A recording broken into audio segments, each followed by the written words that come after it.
Grandstand AFL on your Sunday afternoon in the Leon Cameron Farewell Tour. It's the last time that he will lead GWS into battle as they take on Carlton at the showground in the west of Sydney. The last 5 times they've met overall, it's been won by GWS. The last 5 times, or the only 5 times that Carlton have travelled here, they've lost by an average losing margin of just under 10 goals. But this is the Michael Voss Carlton. They look like a different unit. Can they show that again today? Great to have your company. We've got a Norm Smith medalist. We've got a current Sydney ruckman in Callum Sinclair, Ryan O'Keefe, the Norm Smith medalist. If you didn't know, Daniel Garb is alongside me, and Emma Simpkin will be down on the boundary for us as well. It is, as we've said, a time to farewell Leon Cameron, who's been at this club for virtually a decade. He's taken them to a number of final series, 3 prelim finals and a grand final, 2 separate prelim finals, the winning prelim as well, en route to the grand final.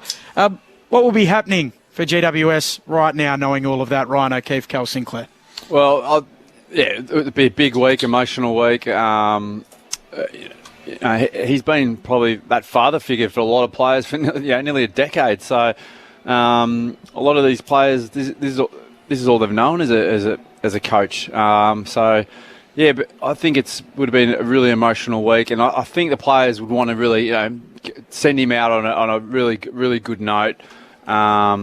And do something special for him, because I think he's developed a lot of these young boys into young men, or even now sort of mature men. So I think they'll be fired up for him. Yeah, look, we were chatting a little bit before, but through a coaching change, when I was at West Coast, we had a similar situation with John Worsfold finishing up there back in 2013. But the difference is that obviously the Giants have made that decision a lot earlier in the season. So, it's not a great, it's not a great situation. But I think what it does to the playing group, it stops people kind of chatting around the locker room, going, is our coach going to be here? Is he not? What does this mean for me as a player? Am I here next year? Am I not here next year? So I think it probably just gives a little bit of clarity to the playing group. And I think Ryan touched on it before when we spoke to Dave Matthews, that it might even start that process of bringing some closure to the footy club and in particular the players, because they've still got a fair bit of footy to play this year. And knowing the Giants, they can flick the switch, this club, and they can. Their list is talented enough to compete with the best in the competition, and there's still a fair bit of footy to be played, so it'll be quite interesting. What it also does now for the players, and I think it'll be a bit of closure. Yeah, it stops all the talk and innuendo and stuff. Okay, that's now a lot of players will be going, okay, I'm on audition here. Who's coming in? Am I going to be safe? Yeah. Am I going to be here? So, some will be playing for careers and contracts, so they're going to just maybe put in that effort. Maybe their effort's been way, a bit down, and motivation. They've got a whole new motivation going, all right, if I want to be here next year or be part of the next coach's plan, I've got to start playing well. I'll ask the question I asked just before the news again. As the umpires make their way out to the middle of Giant Stadium, both banners are on the turf, ready to be hoisted. The lights are on, actually, so it's a bit of a gloomy Sunday afternoon here in Sydney, but a decent crowd starting to gather. Cal and Ryan, when it comes to playing for a moment like this, a coach leaving, it might be a big milestone game, how do players actually approach it? Is there a meeting during the week? What will the mood be like in the playing group now, and how tangible is that feeling to actually get the desired result? Well, it starts with the leadership group, and particularly their leaders would have been there when Leon first started as well, so they would have a fair relationship with Leon over their careers. But I think as a leader of the club, and when you presenting to your playing group, you're probably after a theme. And what that theme would be, only the Giants guys could say. But I think they would want to send Leon off after the terrific service that he's had for this footy club at the highest point, as best as they can. So Toby Green, Whitfield, Cagnilio, Phil Davis would have an impact, even though he's not out there playing. But I'm sure internally, they've spoken of their experiences with Leon. They've thanked him. But, talk's cheap. I think the best thing they could do for Leon Cameron is to come away with a 4-point win and send him out on a high. The Navy Blues are making their way out onto the showground through the banner, dressed in their white today. away to the GWS Giants. Momentarily, we'll get stuck into the full match preview with Callum Sinclair and Ryan O'Keefe. But as we've mentioned a couple of times, there is another match going on between the Gold Coast Suns and Fremantle up there at Carrara. Corbin Middlemass is watching on. Thanks, Ben. A 24-point lead for the Gold Coast Suns. So the Suns are 6-5-41. Fremantle are 2-5-17. The Dockers led the game by 8 points at the 25-minute mark of the opening quarter, which was their game-high advantage. And from that point on, the Suns have kicked the last 5 goals in the game. 3-0 in the second quarter, and then Noah Anderson on his return kicked a goal 38 seconds into the third quarter. We've now travelled 6 minutes into the third. It's the Suns by 24 over the Dockers. Thanks, Gorb. We'll come back to you before the bounce between GWS and Carlton. There is a little bit of drizzle just falling here at the showground as well, which is less than ideal. The GWS banner has gone up. The Giants coming out with a little bit of an orange smoke haze. Of course, the banner reading, "Thank you, Leon." I'm sure, Callum, you mentioned the theme. That might be it. It might be as simple as that. 3 words for a man that would have had a significant impact, as you've mentioned, Ryan, on a lot of these young men who have been with him through some formative years. The rain, if it does drizzle or get any heavier, does it suit either side? Look, I don't think so. I think today is going to be... It's going to be on early. That's what I say. I mean, the Giant, they're going to come fired up. It's going to be a real contested crash bash, I think, early. You can see Carlton's really improved in that aspect of the game, so that's sort of going to suit their brand of footy. But I think the Giants going to rip in and, as I said, just put their best and lay it on the line, as a big thank you to Leon. So I think the weather won't make much difference. A debut for young Jesse Motlop today. Great to see him running around in the white Guernsey of Carlton this afternoon. Pick 27 from last year's draft, the son of Daniel Motlop. So that means, I mean, there already was one, but there has been a Motlop in the AFL every year since 1998, which is quite incredible. He's been apparently lighting it up as a small forward in the VFL. So keen to see what he can do today at the feet of Charlie Curnow, perhaps. Yeah, I called him in a WAFL grand final last year, and a very exciting player, and a bit of he's not afraid to be different as well, very into his filmmaking away from football and podcasting, etc. So that's his passion away from the game, but he's electric out on the ground as well. So it will be exciting to see Jesse run around, and I think it makes you feel a little old as well, Rhino, doesn't it? You're saying, that can't be his dad. He's my age. Saying, yeah, mate, you could have an 18-year-old son. Hey, with all the talk about coaches, contracts and things like that, I'm obviously new to this media kind of special commentary gig, but I'm very excited, seeing that Tom Brady has signed a $540 million deal for 10 years. So me and Ryan are just jumping out of our feet knowing that that's our future. We've got a 10-year deal at $540 million a year. So thanks so much to the ABC for doing that for me and Ryan. We're extremely excited. You might be looking at 10 years, $54,000 for the ABC, I think. If Happy to be here. Great to have you boys along for the ride again. You mentioned the bash and crash of Carlton as we really start to hone in. I know we spoke about it a little bit before, but that has very much been their strength this year. So what are you expecting with this GWS midfield and Carlton today as they go head-to-head? Yeah, look, I think it's going to be a fierce battle, and who can get their hands, not just hands on the ball. I think it's going to be a real field position sort of game. Who can just get it going. I think it's going to be scrappy early, but that's just because there's going to be a lot of pressure on the ball. So I think who can get it into their forward line, scrap it, hold field position. That's what I can see. We know the Giants probably got a little bit more outside class, I'd say, but I think they can match up relatively pretty even. Yeah, look, Ben, you spoke about it before, whether or not the conditions are going to favour certain personnel, and I think it'll favour the team that makes the best decisions with the ball. If it's going to be slippery and wet early, it's going to be exactly what Ryan said, all about field position. I'm just looking at the midfield here of the Giants. There is some talent there. Green, Kelly, Ward's now got it. It's going to be a real battle of big bodies there in the midfield. So it's all going to be, I think, drizzly, wet, surge footy forward. And that's going to bring those small forwards into the game, because we saw how important those small forwards were last night. Just repeating, no late changes for either team. So GWS And Carlton, as named, the Medi subs, Bobby Hill and Matt Cottrell for Carlton. Interesting, I mean, he can't really say any different, can he? But Stephen Cornelio during the week, quite strong that this team can make a run at it still this season from 2-6.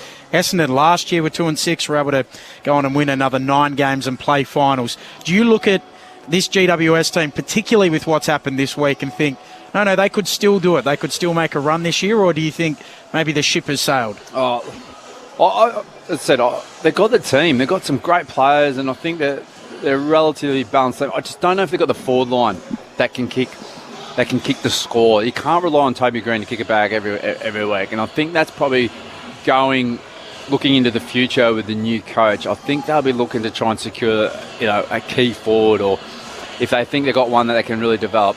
That's where they need a couple of taller targets where they can really pivot off that. Can they make finals?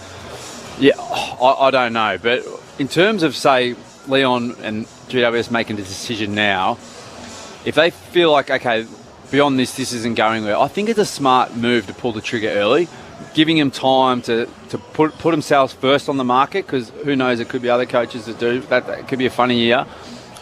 Put themselves out there and give themselves time to go through the process of doing it correctly, not having to rush at the end of the year trying to do it and build a list and look at the future. They can win today, sorry Ryan. They've got West Coast and North in their next 3. So they can get on a little run around the midpoint of the season and then have that vision of making finals still, if they can win today. I mean, it's such a big game for them for so many reasons, but it can potentially set up their second half of the season. No, I completely agree with what you've both said. Talent on the list isn't their problem at all. With the week that they've had, and what's going on is that I reckon this situation is, it's to be honest with that group, I think it's all going to be about mindset and what they want to get out for the rest of the season. So I believe in situations like this, as a footy club, you've got a lot to lose, but you've also got a lot to gain.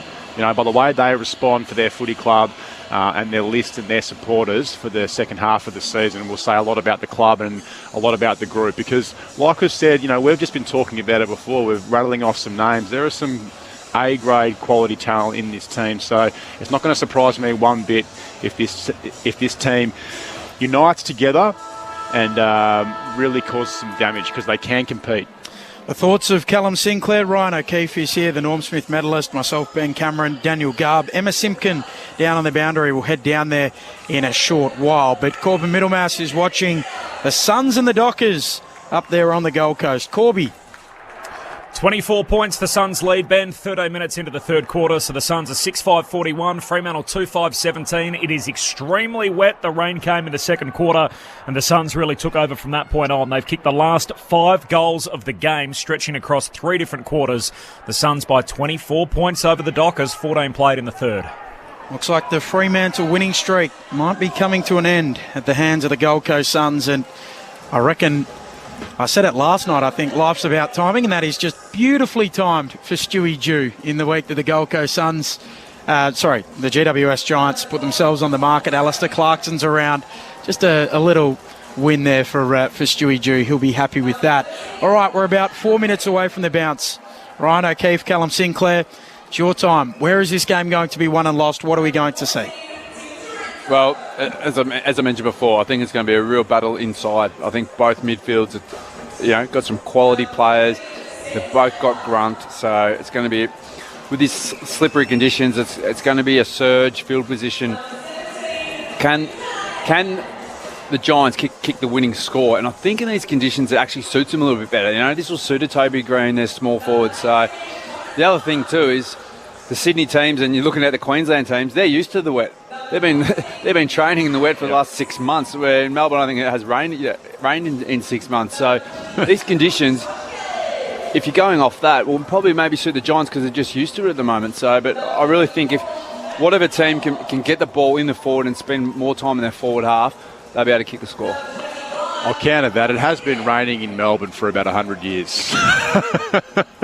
So, but anyway, no, look, I reckon both teams match up pretty balanced all over the ground. Obviously, we spoke about Mackay. He's obviously out with injury at the moment, but Jesse Hogan at the other end of the ground for the Giants is also going to be missing this week. So, but for me, it's going to be battle of the midfield. I'm looking forward to actually watching this game, but I'm my tip's going to the GWS Giants. I think they're going to have a little bit more of a heartstring to pull on today to get the 4 points for Leon. And, it'll be interesting to see their response.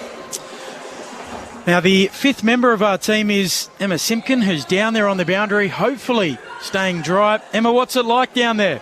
Yeah, it's certainly a little bit wet, but nothing too untoward. It's really just light sprinkles at the moment. It's been a really quite humid, sultry day here in Sydney. And as I say, just light rain falling, but nothing that should affect the quality of the game too much. The ball might be a little bit breezy, but the ground itself looking in very good nick. Not a lot of games have been played here this season, and certainly the ground looks like it's in good condition.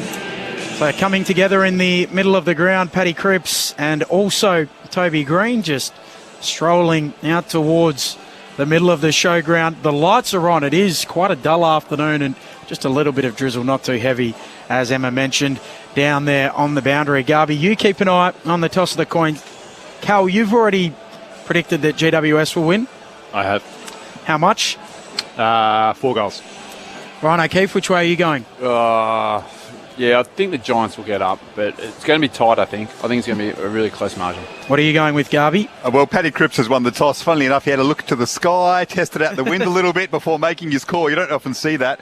And then pointed to the Fairfax stand end. So I think the Giants have so much to play for today. I mean, you always think a team will play for their coach when they're in this situation, but it's a different feeling here considering the father figure role that Leon Cameron has had with so many of these players. You'd imagine that they would draw on every bit of talent they've got today for him, and that might be too much for the Blues. That's my tip anyway, but hey, sometimes emotion only lasts so long in a game of footy. All right, I'll go for the Blues. I think the Blues will get it done by about 15 points in the end. So I'll go one out and take Carlton in my tip. A penny for the thoughts of Leon Cameron, who is settling in the coach's box for a final time, at least as the coach of the GWS Giants. So many kids that he's, well, I say kids because young men that he's known and coached since they were teenagers. Now many of them young men or even approaching 30. He'll be coaching them for the last time as Carlton take on GWS at the showgrounds. Carlton in their white, GWS in their orange. Yeah, the emotional thing is an interesting subject there, Garbs, in terms of if Carlton do get on top early, the emotion and the draining of the week might absolutely fold the Giants. Yeah. So for Carlton in Carlton's coaching, might be let's hit him early. Let's get on to a great start. So just about set to go at the showground. Sunday afternoon football on Grandstand AFL. Callum Sinclair, Ryan O'Keefe, Daniel Garb and myself, Ben Cameron. Leon Cameron's final time in charge of GWS, and you're with Daniel Garb. The Blues kicking to the right of your radio dial. It's Tom de Koning and Braden Pruce standing in the ruck. That will be an interesting duel today. And de Koning jumps best. Lockie Ash gets hands on the footy first, though. It's a little bit scrappy in there, a little bit slippery. The handball from de Koning comes out to Cripps, but he can't collect it cleanly. Now Kelly with some slick hands. And the Giants can move it around through Nick Haynes. It bounces in front of Connor Stone. Lockie Ash is there, met firmly, though, by Lockie Plowman, who won the footy. Handball to Fisher. And now to Carroll for the Blues. His kick is a shocker, though, to half forward. Nick Haynes collects it cleanly. Looks for a teammate in Kelly. Gets him. Cooper Hamilton throws it on the boot. It goes up to half forward. And a strong mark taken there by Plowman, who was then thrown to the ground by Riccardi. Unlucky not to get 50 there, Lockie Plowman. The former Giant, of course. He'll have the kick at right half back for the Blues. One of three out there today for Carlton. He kicks long towards half forward, looking for a marker, going up. Pruce can't take the mark. Walsh at the fall of the ball. Gets away a handball. Now Silvani. Handball away to Chera, who kicks a low ball inside 50. Picked up by Curnow. Snaps from the pocket. Across the face of goal it goes. And it's fisted away out of play. We'll get a throw in. Perryman getting back. Happy to see it over. Deep in the forward 50 for Carlton. Left forward pocket, no score through the opening minute. Really strong there from Lockie Plowman. Two really ruthless and physical contests. A great way to start the game. Lockie Ash is running with Adam Chera, so he's got the job on him the start of this game. Almost picked up by Durden. He wins it back now, Durden. We have a snap on goal. Chance for the first of the afternoon, and he's got it. Corey Durden. Some sharp work inside 50. Connected beautifully with that on the snap. And the Blues strike first. They are 1 straight 6. Giants yet to score here at Giants Stadium. It's going to be one of those games. Small opportunities. Forwards are going to have to make the most of it. So, well, that was a great finish there. Absolutely great finish. And that's one thing. A forward 50 stoppage is always dangerous. It's always a chance to score. So it's just something that, as the attacking team that scores off that's a big tick. And let's try and get a few more forward stoppages. But as the team defending it, they're just nightmare. You'd be in the review and go, come on, who's free? How do you get goal side? You've got to get more body on. So, great finish there by Carlton. Corey Durden made his debut in the SANFL at just 16 for Central Districts. Now 20 years of age and kicking the first goal of this game. Ryan, you spoke about the need for Carlton to start well. Bruce and also De Koning. Tom Green goes after it, picks it up for the Giants, tries to sidestep Cripps, he does. Now floats his kick to half forward onto the chest of Doherty. He marks for Carlton at centre half back.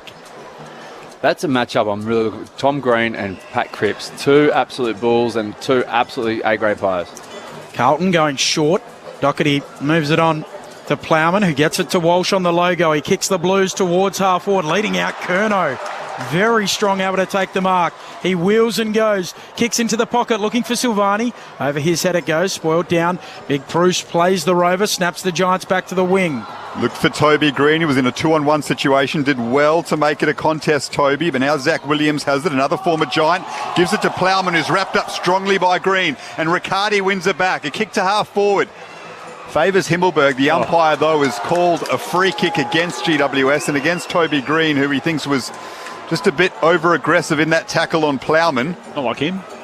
He's come in for a bit of treatment from his former teammates, Lockie Plowman, so far. A couple of strong tackles against him, wins a free kick, and so the Blues can go inside 50.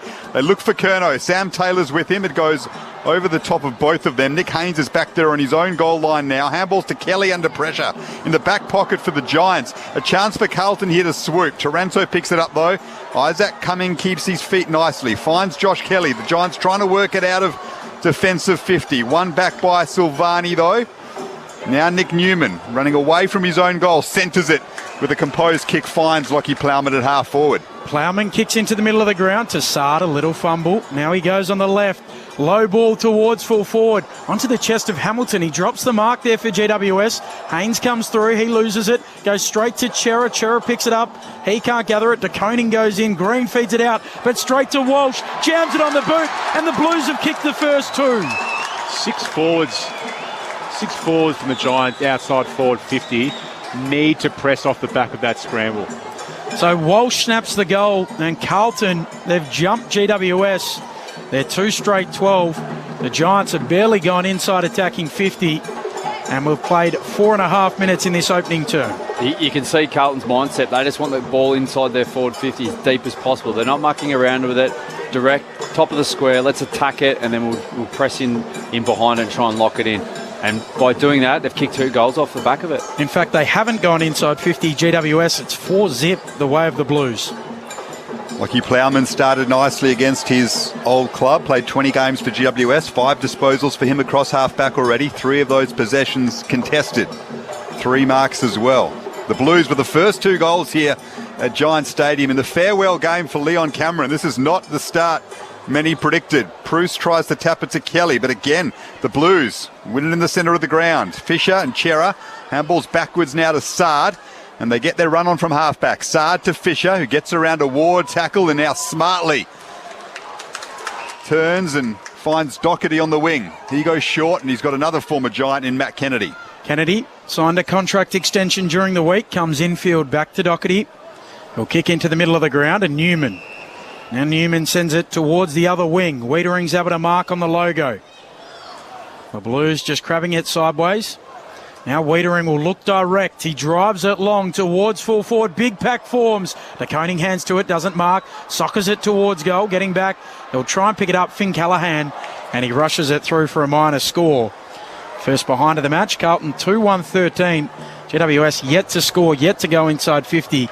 We've played 6.5 opening term. That just typifies, as we said before, Carlton, Wiedering just wanted to drive it long to the hot spot, and then they work off that. 38 disposals for Carlton, only 16 for the Giants. Blues by 2 goals. GWS goes down the middle of the ground, but it's picked off by Matt Kennedy.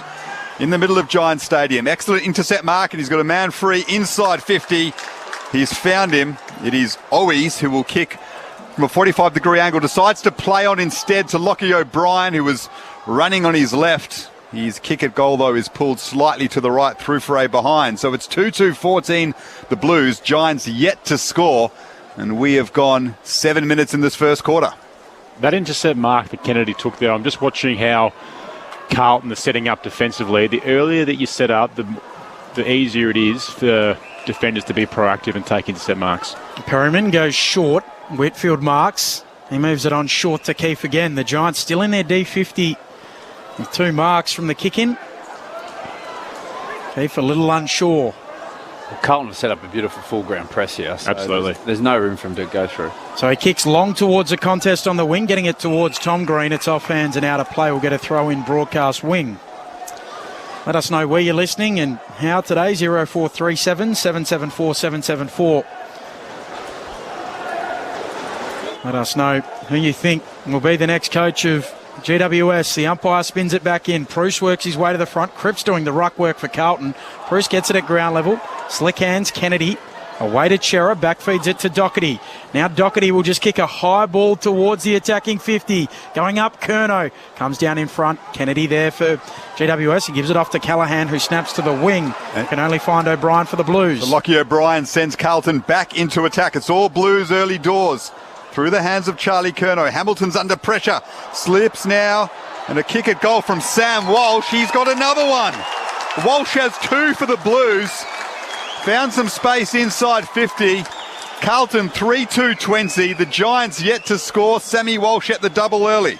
I'll tell you what, if I was a Giants defender, I would be pretty exhausted by now. That ball is coming in repeatedly. The repeats that Carlton are forcing on those Giant defenders. They're probably not coming out cleanly. They're coming out quite shallow. But in saying that, I think the Giants probably need to win the ball at the source and actually get a bit of speed on the ball to try and relieve the pressure of the defenders. Yeah, well, what you can see is Carlton really set up like a full ground press and really set up very, very well and very solid behind the ball. So Giants are moving it slow, which is not going to get through that.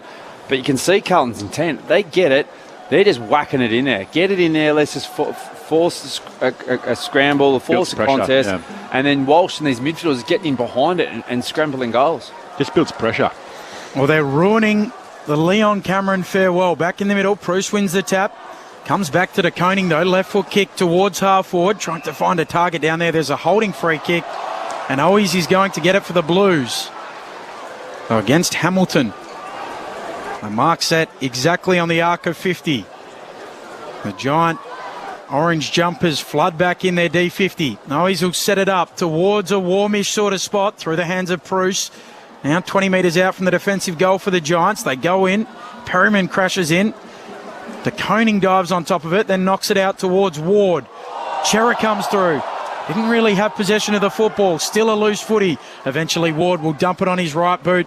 A high ball to the wing. But again, Carlton are set up nicely, and Doherty just eases Matt De Boer under the footy and marks it and sends the Blues deep into attack again, looking for Curnow. Taylor's there with him. That will be an important matchup today. 10 inside 50s to zip. Sorry, Garby. But all inside. They have not looked to hit a lead or anything. They're just putting it to the spot and letting their players fly for it. Sam Taylor's going to have a sore fist by the end of this game if you keep going like this. That is a damning stat early. 10 inside 50s to Carlton. Zip to GWS. Carlton by 20 points early. Bruce can't take it off the ruck tap. Here's Walsh to Kennedy. Doherty left it behind. A slippery footy here at Giant Stadium. Gives it back to Kennedy, though. His handball finds Plowman. He goes backwards further. Here's Newman. Just throws it on the boot. That should favour the Giants defenders, but Haynes couldn't quite grab it. We'll get a second chance now. Gets the handball from Josh Kelly. Wheels around and again snaps it without really looking. This favours a couple of teammates, though. De Boer to Connor Stone, and now the Giants can try and get going, but once again Doherty's there. Jamming it on the boot, O'Brien. Left foot kick to half forward for the Blues. Walsh roves the pack. Tries to get his kick away. He's caught holding the ball. And the Giants fans enjoy that. They've got to move it quick, though. They're going too slow and lets Carlton set up. So Josh Kelly a little unsure where to go. Runs around, gets onto his left. He sends the Giants towards half forward. Wiedering, a towering intercept mark. Moves it on quickly to Kennedy. And the Blues back the other way through the middle of the ground. Lockie O'Brien's gone off. in the hands of trainers. We'll get down to Emma Simkin in a moment for an update on him. He didn't look to be too comfortable as the Blues chip it around at halfback. They've got Adam Sard in possession of the footy. He finds Curnow in a long lead, so he's able to get some separation from Sam Taylor, but he's a long way out from goal. Now goes to the pocket, looking for De Koning! Massive lead, Tom De Koning in the pocket. Got a beautiful sit, leapt up, and took a big grab. That's the strength of his game. We spoke a little about it, a bit about it in the preview. He's going to be outsized against Braden Preuss today. There's no secret to that, but that is his strength. He's getting forward and getting dangerous because he's very damaging overhead. He's got terrific athleticism. Great mark, Tom De Koning. He's going for the drop punt deep in the pocket. It's a low ball and he's got it. So he caps off a wonderful mark with another major for the Blues. They are 4-2-26 and they have shell-shocked the Giants on Leon Cameron's farewell in the first quarter here. Giants yet to score. That is a good hang. Absolute good hang. But again, Curnow takes the mark outside 50 and he just beautiful, just puts it straight in there and lets De Koning just fly for it. It's some alarm bells are going at the moment. Carlton have obviously said, let's just make a stamp and let's put this game to bed early, and hopefully the emotion of the week will just totally drain and then we can coast after half time. What a nightmare start for Leon Cameron and GWS. Tom De Koning, 5th year in the system. The main ruck in the absence of Mark Pittonet. Looks like he's ready to pop. It's a good kick, an old-fashioned drop punt from the pocket. You don't see that too often these days. He's a traditionalist. Going with Silvani and Tom Green in the ruck. Carlton will get the clearance. Here's Cripps, left foot kick inside, attacking 50. Attacking at Hamilton for the Giants. Wins the footy, 1-2 there with Haynes. Handball back to him, misses him though. Hamilton goes in low again, knocks it out. Cripps is there for the Blues. He snaps back inside, attacking 50. Bouncing ball for Perryman. He'll kick towards the wing. It should be a turnover. It is. It's marked by Newman. The inside 50's 13 zip now. And now Jesse Motlop's got it at half forward for the Blues. The debutant with his first touch of the afternoon. What a quarter it's been for Carlton. Motlop to the top of the square. Big leap. Off hands. Picked up by Adam Kennedy of GWS. Hamilton now on his left looking for Lockie Ash. Needed to take that mark but was able to control it, gather it, and now kick to half forward. Himmelberg presents a target. Couldn't mark though, and a chance for the Blues to mop up once more. And here is Walsh kicking laterally, able to find Kemp. So it is all Carlton. They are dominating this contest early on. 4-2-26 to no score as the kick goes long inside 50 again. There's a free kick. It'll go to the Giants.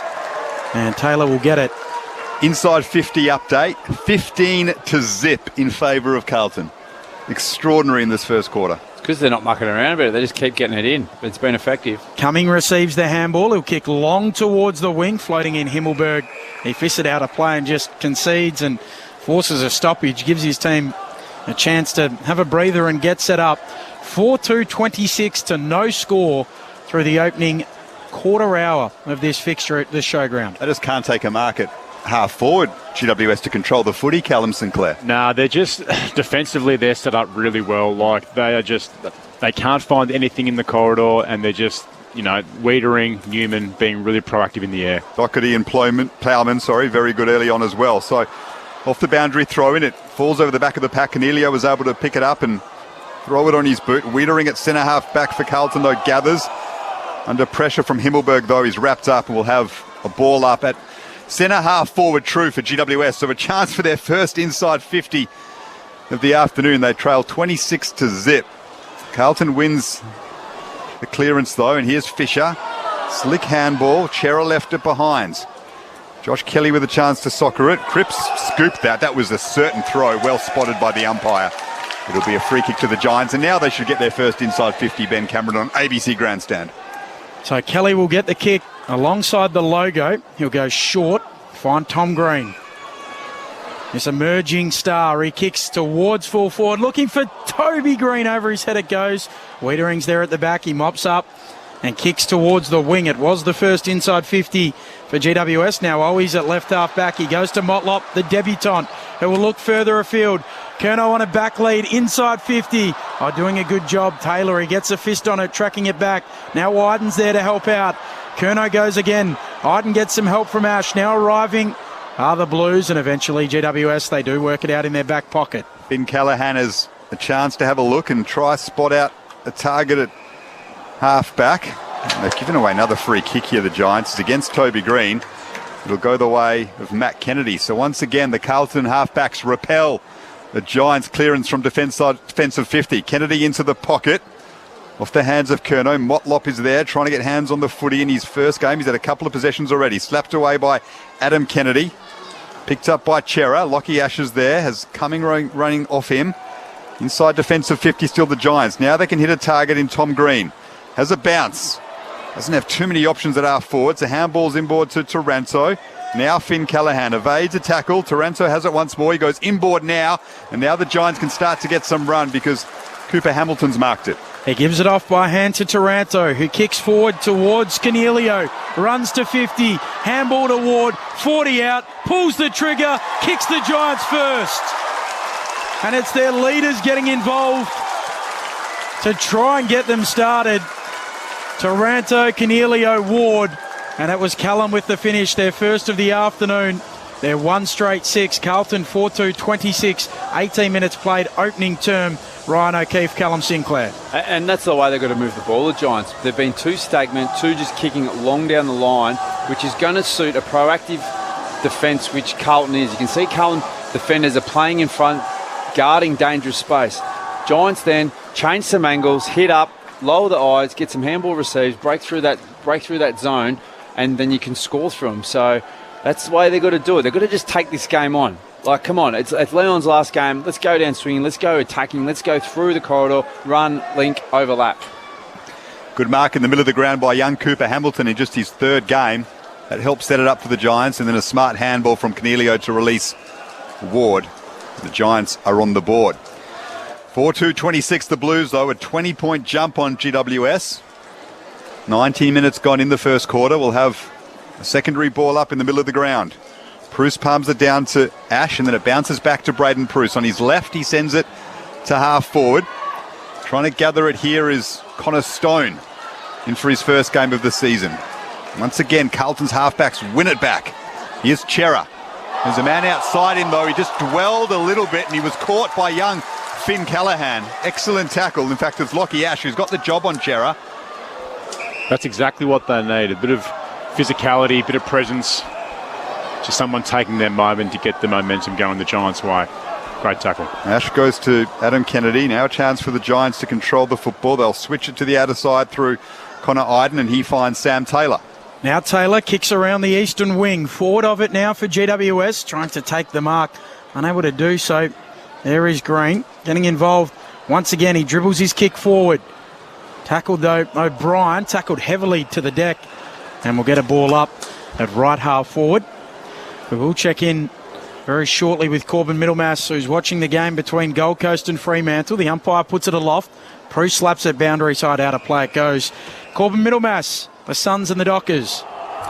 It is a lead to Gold Coast, Ben. 3 minutes into the final term, they lead by 32 points. They've kicked the last 6 of the game in the driving rain. Fremantle haven't kicked a goal since the latter stages of the opening quarter, so the Suns well out in front by 32, start of the final term.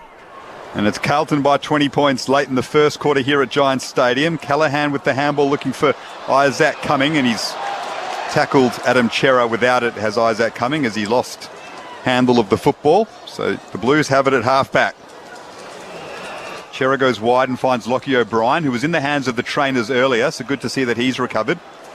The Blues work it on the outer boundary, but it's slippery conditions. And Zach Williams lets it go through his fingers, and we'll have a boundary thrown on the outer side. So Carlton 4-2-26.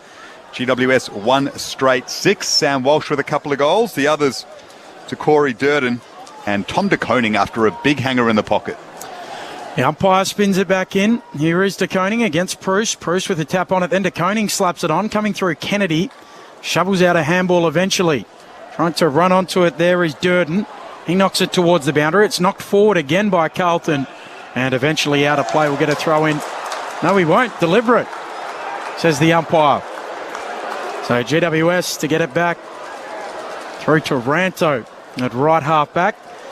They lead by 20 points, the Blues. Taranto's kick almost dicey, but it finds Kennedy. 20 points, the Blues advantage. 21 and a half minutes into this opening term. The Giants have settled a little bit after an excellent start by Carlton. That is a dangerous kick, though, from Taranto. He's turned it over. Newman just slaps it towards Doherty. And now the Blues can go deep inside 50 again. The kick from Nunes. There's a 2-on-1 situation, though, favouring the Giants. Isaac Cumming comes across and double fists it over the behind line for a rush behind. Looked like Callahan coming off with a sore shoulder, so we might see what's going on down there.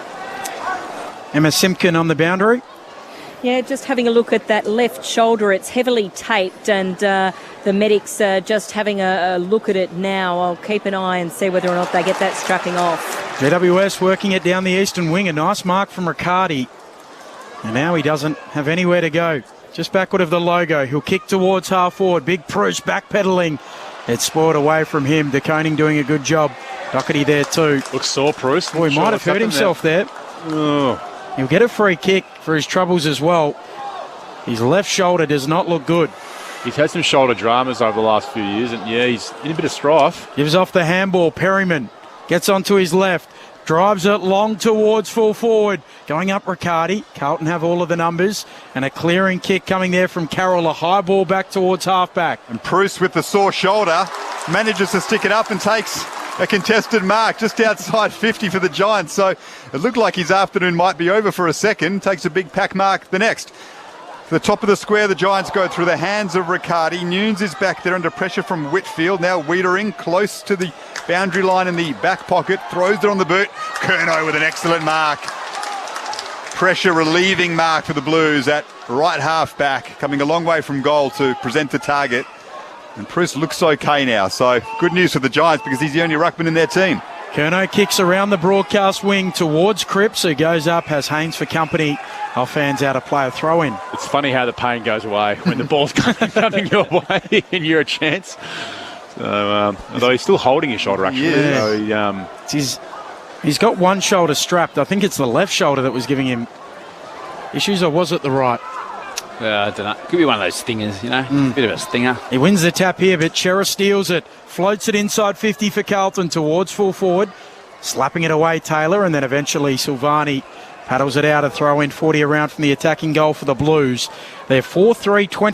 GWS one straight 6. We've played 24 minutes and change in this opening term. The inside 50s, 20 to Carlton, 4 to the Giants, and that's where the ball resides at the moment off this boundary throw-in. Pruce with the sore shoulder up against De Koning, who wins front position, the Carlton ruck. Here's Carroll, handball to Chera. They go backwards to Fisher now. He's just inside 50 on his left. He finds some space and kicks a major. Beautiful goal from Zach Fisher. On his dangerous left boot, he's got another one for the Blues. They are 5-3-33. The Giants one straight 6. 27 points the margin late in the first quarter. they've had about 3 goals off the back of that contest, just feeding that quarterback handball, Ryan. It's just, I don't know, from a coaching perspective, if you just like those kind of high half forwards, just to pressure that. It's happened 3 or 4 times now off the back of those kind of scrambles. The issue is, though, if you see what the Giants are having issues getting it out of their back 50. So if you keep sending forwards up there to block that, you just keep getting repeat entries. The issue is here that all their mids and everything, if you look, they're all set up behind the contest. Ward dropped off. They're all sitting in this sweeping role, so the mids can actually push through and sort of press that winger of Carlton sitting off the stoppage. Back in the middle, the umpire puts it aloft, slapping it down. Pruce coming through Josh Kelly, a little 1-2 as he peels around the back, gives it off to Cumming. Handball to Ash, who bursts out of the middle, drives it long towards Riccardi, getting back Wiedering, slaps it towards the line and sees it through safely. Jacob Wiedering, he's a pillar down back for Carlton. A minor score for GWS, they're 1-1-7, Carlton 5-3-33, 26 points. But Riccardi's playing into Wiedering's strength. He's just sort of sitting there. Ash needed someone leading straight up at him and presenting. Nick Newman brings it out for the Blues. Over the back of the pack, picked up by Fisher, who kicked the last goal of this game. He sends Silvani on his bike. He's in a 2-on-1 situation, but does very well, Jack Silvani, to win out and gather the football. Well done. Now Sam Taylor wins it back, but Silvani once again gathers it. Looks for Fisher with the handball just outside 50 for the Blues. The free kick's been given away and it's gone to Callan Ward. Not too sure why. He got in first, Callan Ward. Perhaps he was caught high. Ward has a man on the lead on the wing in Tom Green. He marks overhead in front of the interchange gates. Now goes short to Riccardi and hits him on the chest, marking in front of Nick Newman. Better ball movement for the Giants, who trail by 26 points here in the first quarter. Riccardi sends him inside 50 now. Over the head of Toby Green. Good mark by Bruce. No, he's dropped it at the last moment. Had a couple of bites at the cherry. It just slipped through his fingertips right at the end. We'll have a ball up 45 metres out from the Giants' goal. So that was better. Riccardi led up to and take mark. Then he's got to wheel and go and look for some more options. Taking your time and then just going long down the line, it's going to suit Carlton's defenders. That's how they want the ball coming in. Blues by 26. De Koning slaps it down to Fisher. Handball to Chera. He's tackled out right at the elbow of the 50 in the boundary line. Very quickly, Corbin Middlemass, Gold Coast and Fremantle. Lead 2, the Suns, Ben, by 39 points. 11 minutes into the final term. The Suns have kicked the last 7 goals of the game. Wow. Not good for the Dockers. 26 points. The Blues lead here. Cripps doing the ruck work opposed to Bruce. Where do we sit on that? Putting your prime sports car in the ruck. Yeah, look, they just see it as an added midfielder. Cripps kicks laterally after winning a free kick to Sam Doherty. He'll go back to Sardi. Misses the target. Might see in Toby Green. The opportunist. He gathers. Dribbles on the left. Little check shot. Dribbling. Brilliant. That'll spark him. Toby Green. Well, he was just able to shark it. And he has that little bit of magic, does Toby. Their second major. Something out of nothing. They're 2-1-13. Carlton 5-3-33. 28 minutes into the first. Ryan O'Keefe, Cal Sinclair.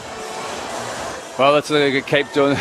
They can't wait for Carlton to turn the ball over to kick other goals, but they've just got to keep putting pressure and try and get the ball forward and get it deep. You know, the model that Carlton's used about just drive it in there and then put pressure and lock it in.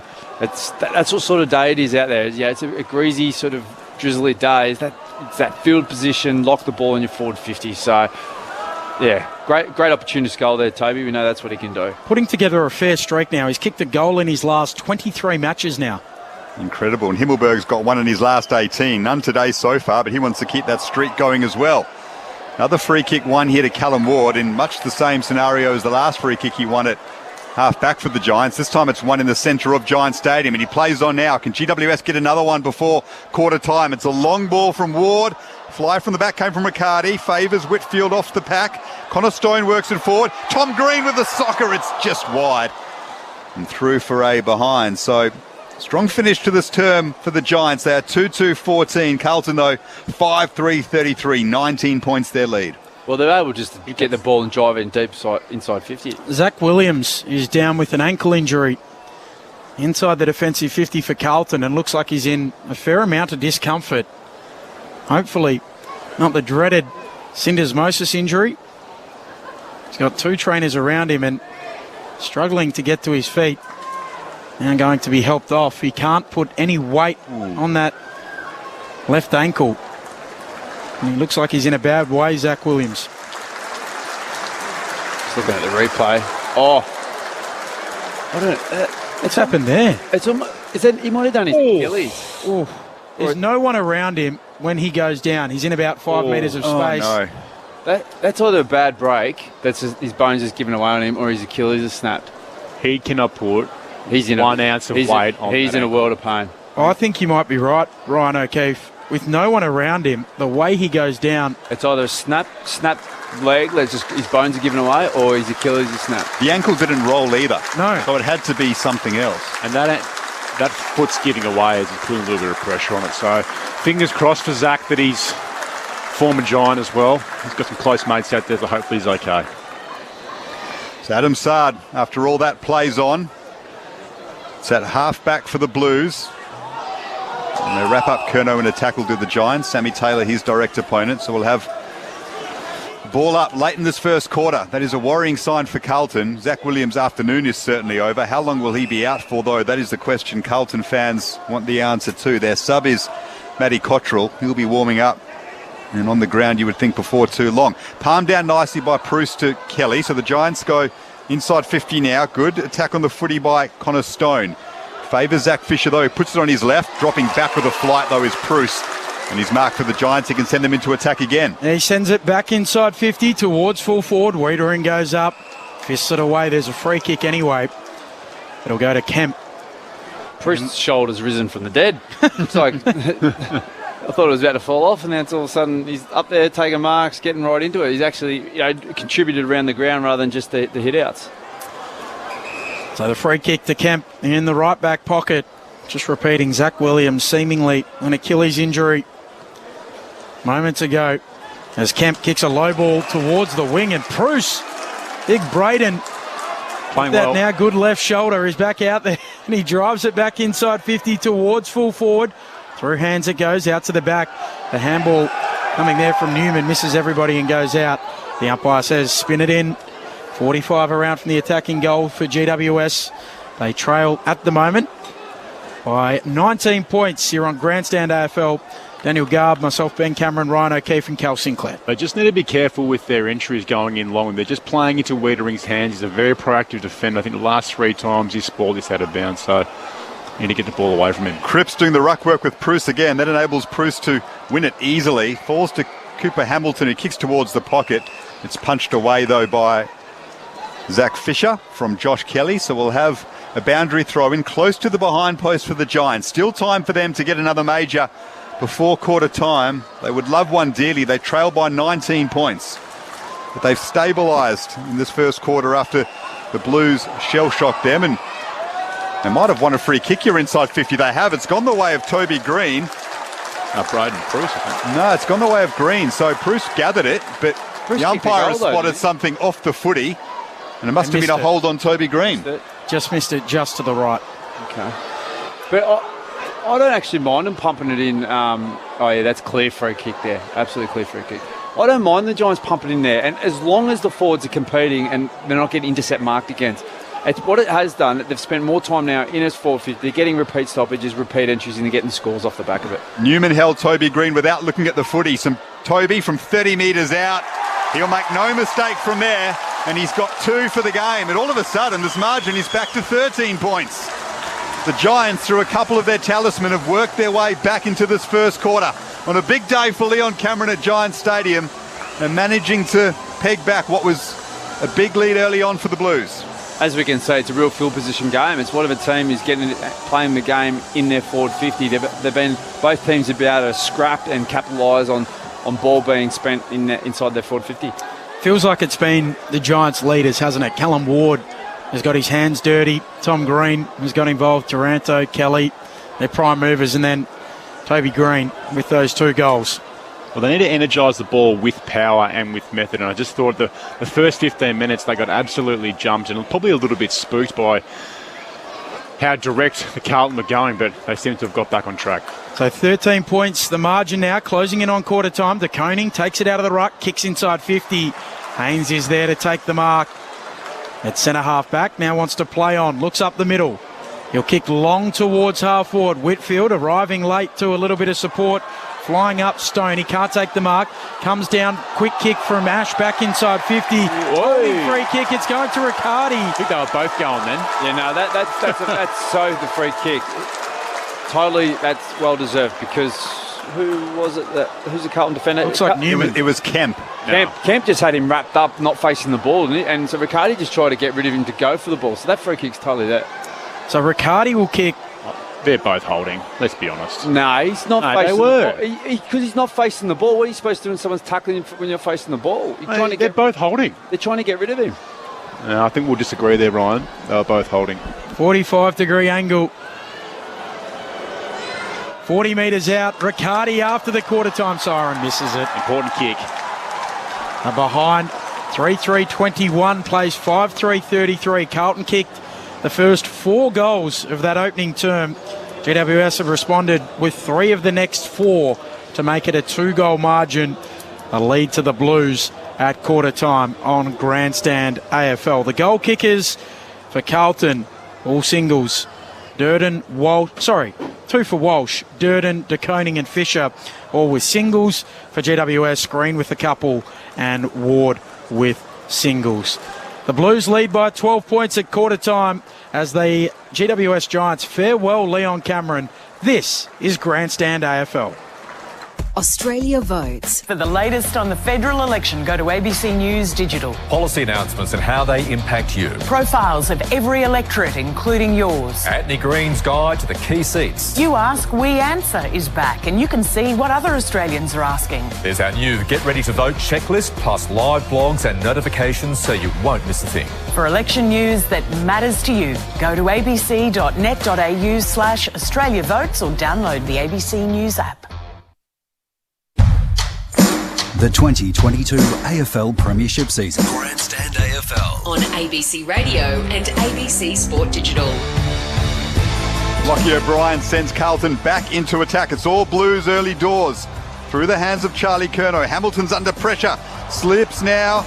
And a kick at goal from Sam Walsh. He's got another one. Walsh has 2 for the Blues. Curnow on a long lead, so he's able to get some separation from Sam Taylor, but he's a long way out from goal. Now goes to the pocket, looking for De Koning! Massive lead, Tom De Koning in the pocket. Great mark, Tom De Koning. He's going for the drop punt deep in the pocket. It's a low ball, and he's got it.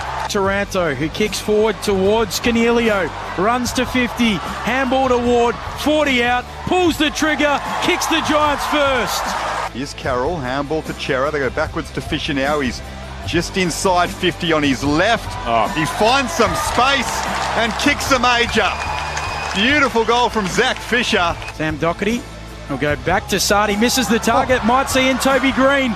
The opportunist, he gathers, dribbles on the left, little check shot, dribbling, brilliant!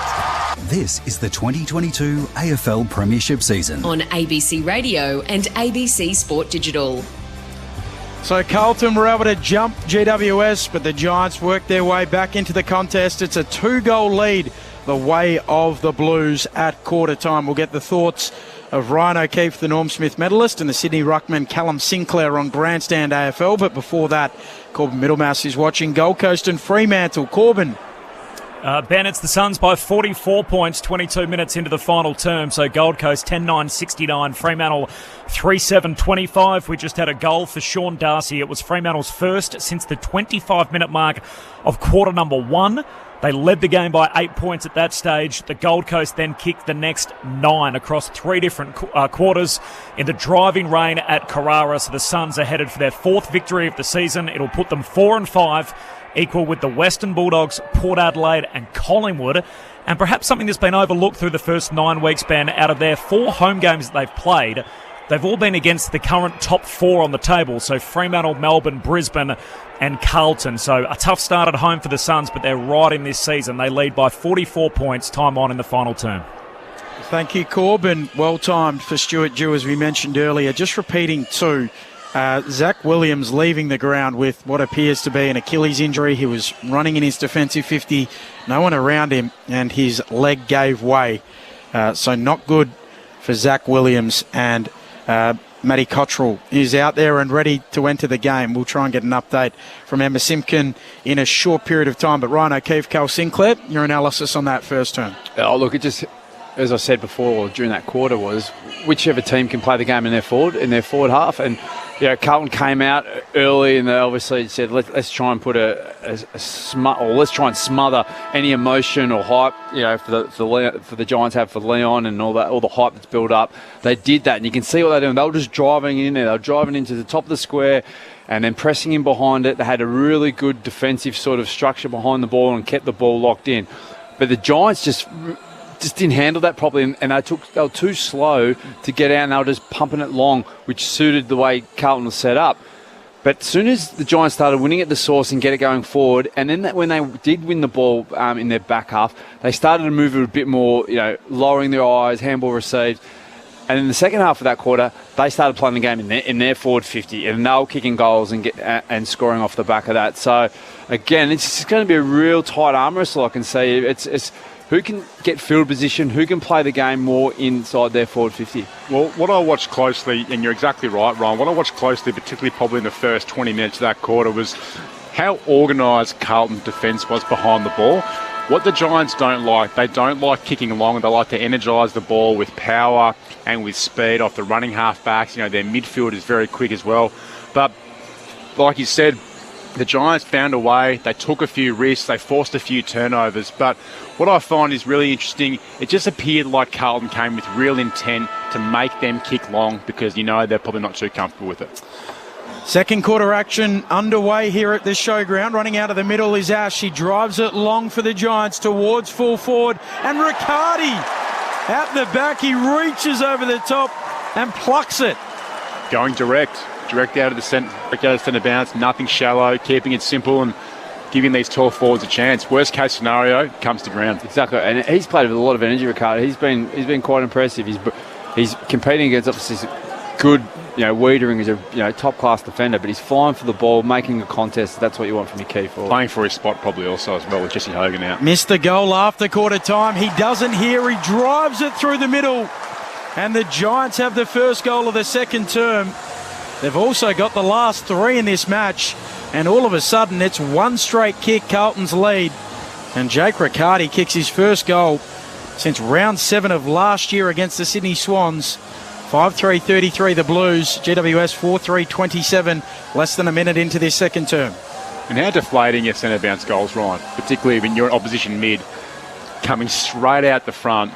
It just puts the defence under so much pressure. Totally, and the value of it now with the 6-6-6 setup, they are more of a premium than they've ever been.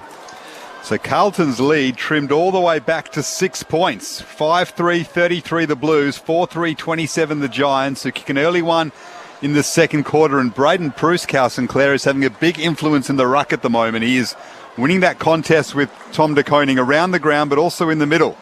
This time, though, the Blues win the clearance. De Koning to Cripps. Handball over the top for George Hewitt. His inside attacking 50. Just throws it on his left boot. It skews towards the pocket and bounces a couple of times over the boundary line for a throw-in inside 50 for Carlton.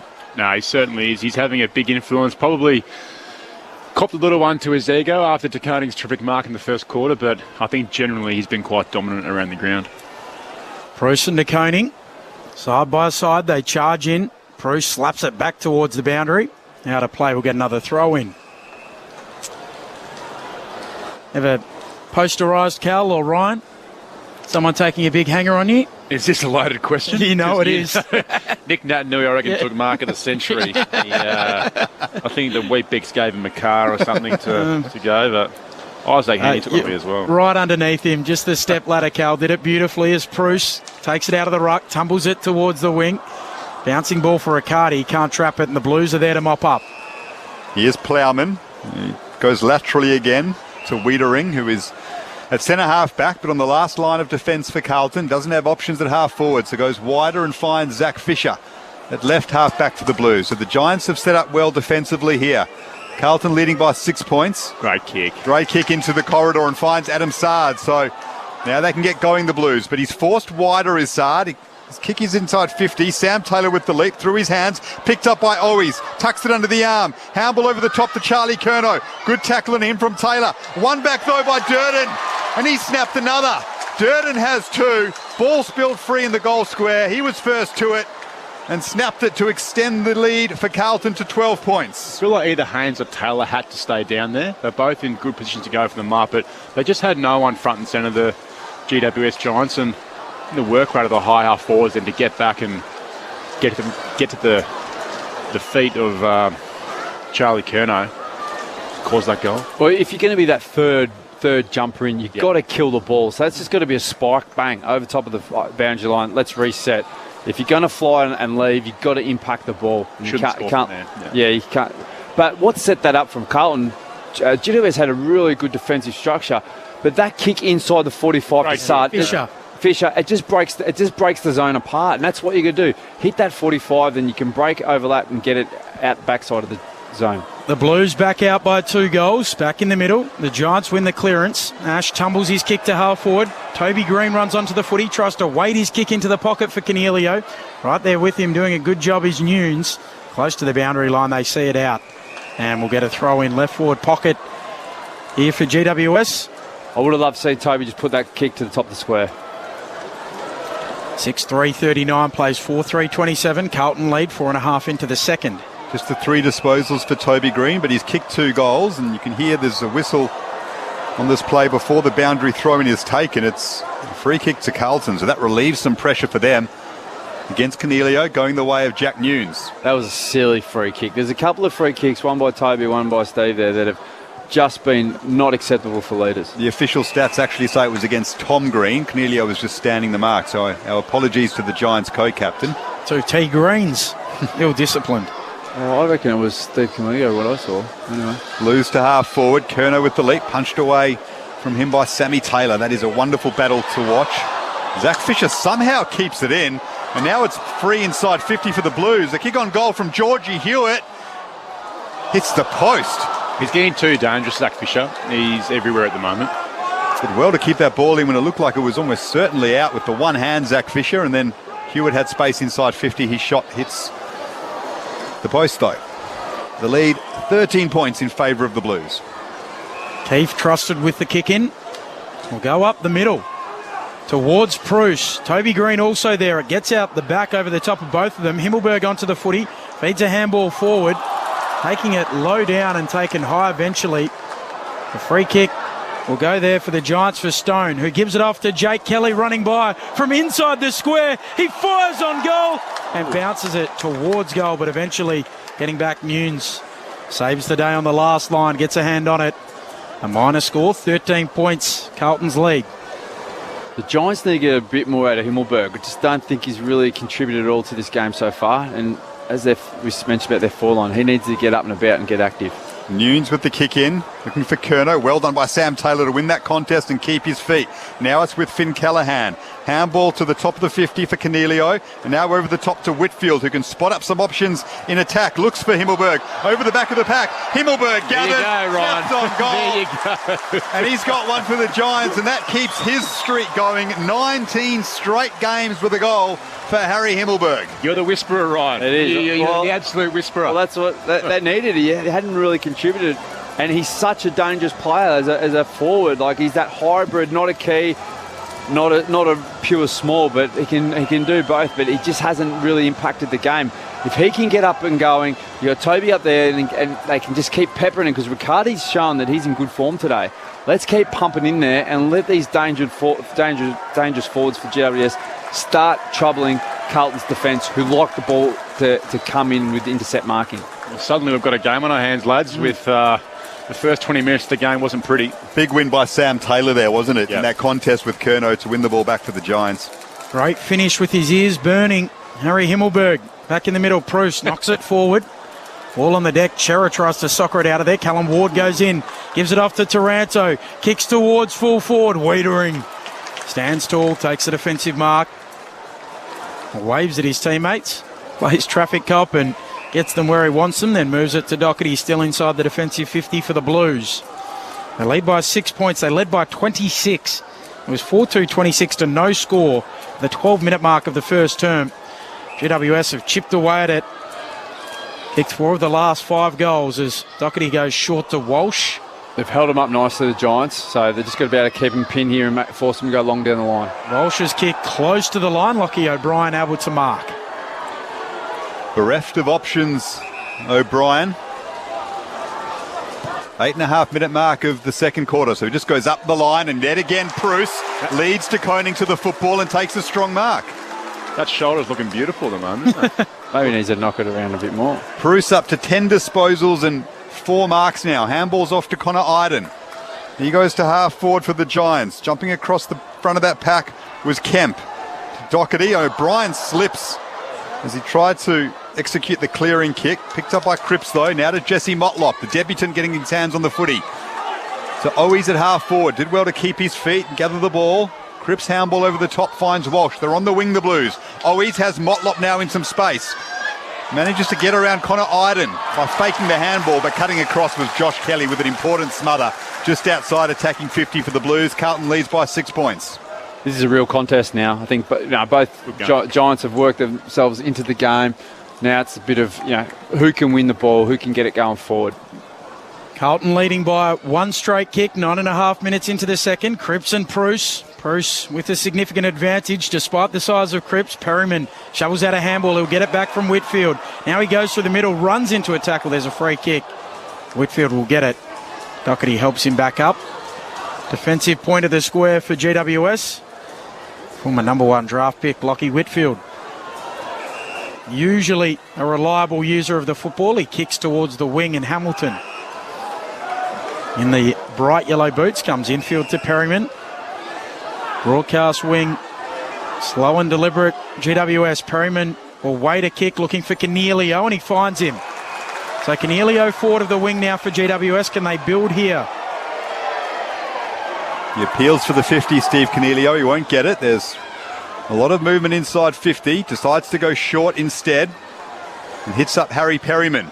He now assesses his options. He's 70 metres out from goal. Gets moving now. Kicks it long to the top of the square. Riccardi's there, as is Bruce. Couldn't mark it, Bruce. Blues try to get it free through Walsh. Off hands now. Well done by Carlton to trap it. It's with Durden, who's kicked a couple of goals so far this afternoon. They just work it up to the wing. Carlton will have a boundary throw in. So under a lot of pressure there, Carlton do well to relieve it. They still lead by 6 points. We've gone 11 minutes in the second quarter here at Giant Stadium. As Ryan O'Keefe mentioned, it's become a little bit of an arm wrestle now, a genuine contest. Ryan O'Keefe and Callum Sinclair providing all of our insights today. Cripps battling in the ruck. Perryman steals it. Kicks the Giants inside attacking 50. Over the head of Newman and also Toby Green. Wiedering picks it up in the back pocket. Kicks the Blues beyond their defensive arc. Bruce launches at the footy. Over his head it goes. Curnow onto the footy for the Blues. Free kick. It'll come back. It'll go to Big Bruce. He's been sensational. Dominant, yeah. He has been sensational. He's made a massive impact on this turning of this game. Blues leading by 6 points. 11.5 into the second. Up to 11 disposals here, Braden Bruce.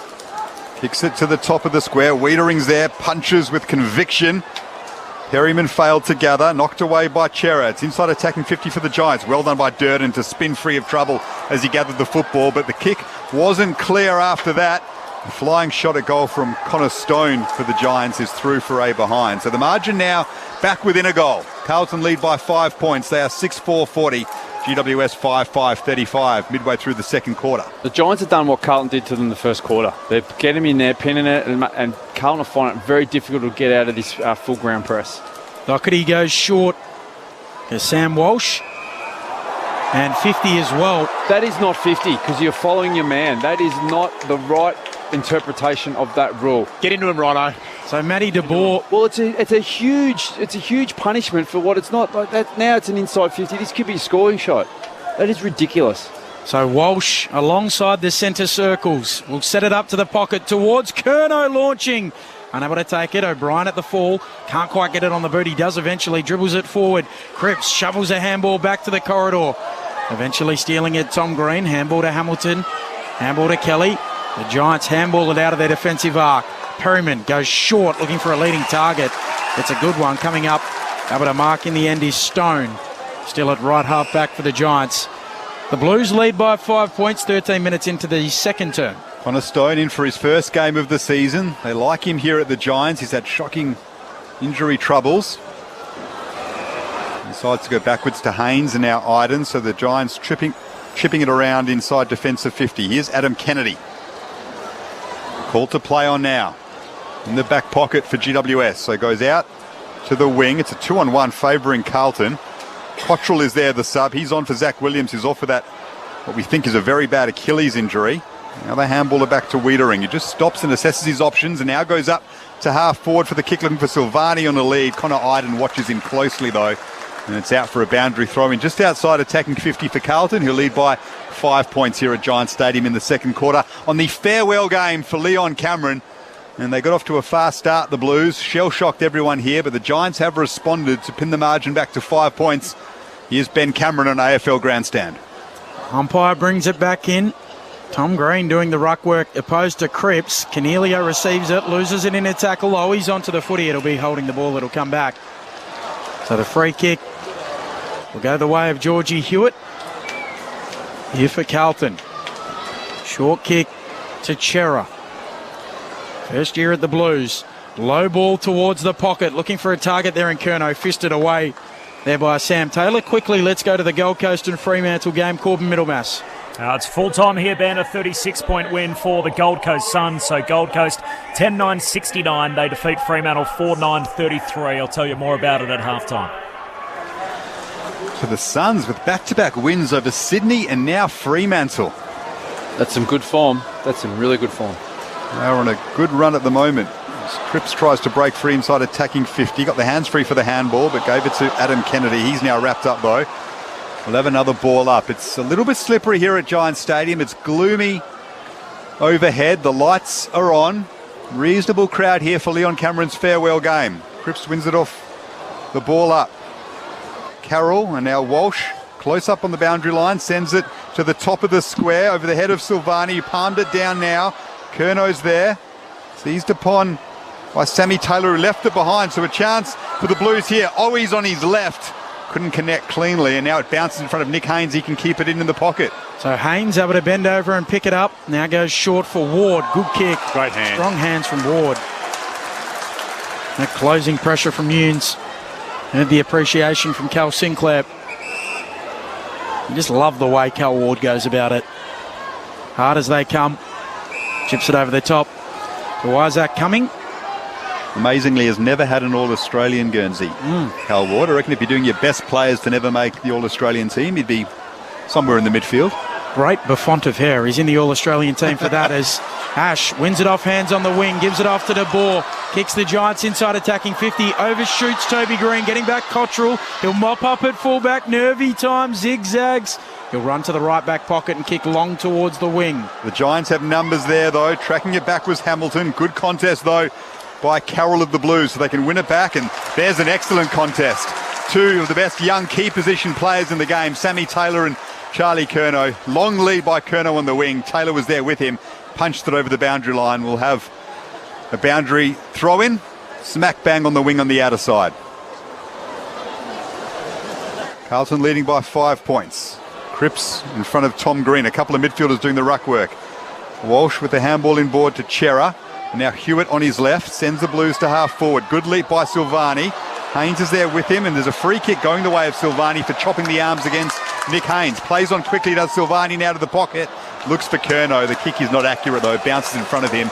Over for a boundary throw in inside 50 for Carlton. I think this is the way the game's going to be played out for the rest of the afternoon. It's going to be scrappy. It's going to be who can make the most of the limited amount of opportunities they get. Sorry, that kick was out on the full from Silvani, so Sammy Taylor with the kick in. Taylor kicks as long as he can towards the wing. A good mark, floating in Plowman. Able to take it for the Blues just forward of the wing, eastern side of the ground.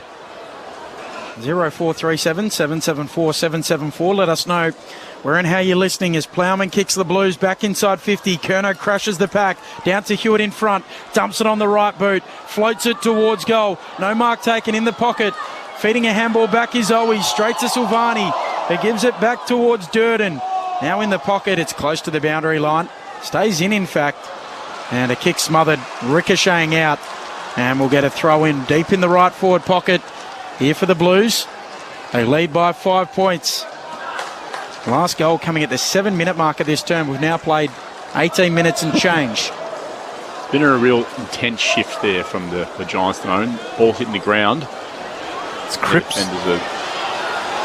Sorry, Cal. It's Cripps and Tom Green doing the ruck work. So a couple of midfielders asked to go up against each other. The Giants win it back. Clever kick from Isaac coming, looking for Tom Green at half back. Won by Doherty, though, so he sends the Blues inside 50 again. Durden couldn't mark. Cripps picks it up.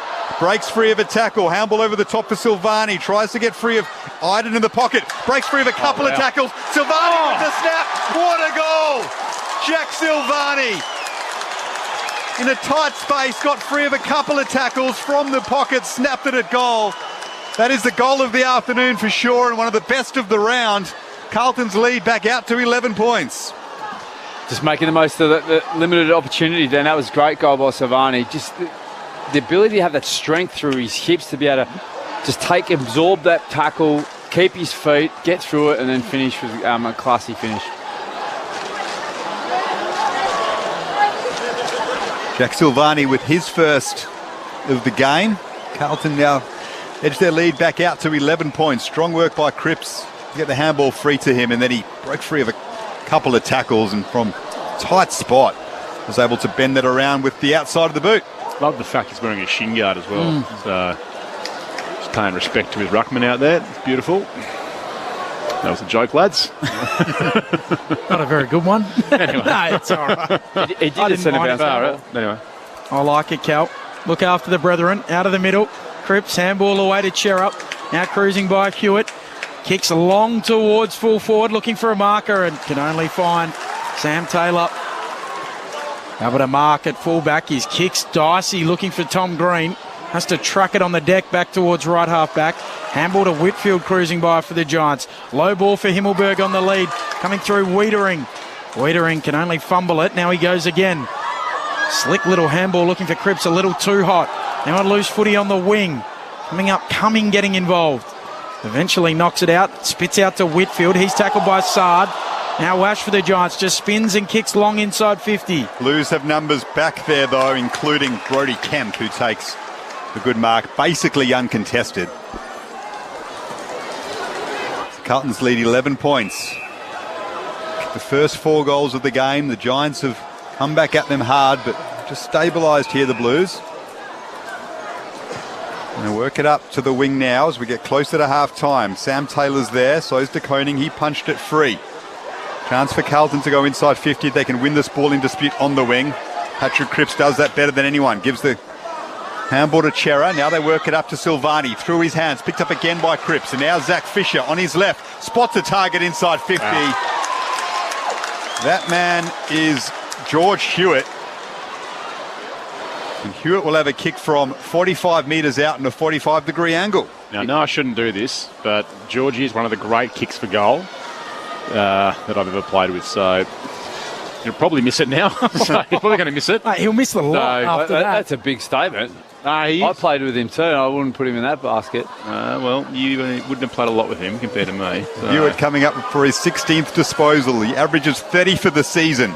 Strikes it nicely, but Callum Sinclair there I go. the Moz. Ryan had his last night with Peter Wright. I'll have mine today. Wasn't a bad I effort. didn't say Peter. Hey, let's correction you. I said if Peter doesn't hit these, it's selfish. That's what I said. No, he did. Wasn't a bad effort, just drew a little bit too much and threw for a behind. Carlton lead by 12 points. Look it off the boot. How dangerous is Fisher with ball in hand? He's got a beautiful Unbelievable. Scalpel at the moment as Kennedy kicks the Giants long towards Himmelberg on the wing. He drops the mark. Now at ground level, loose footy, and we'll get a ball up.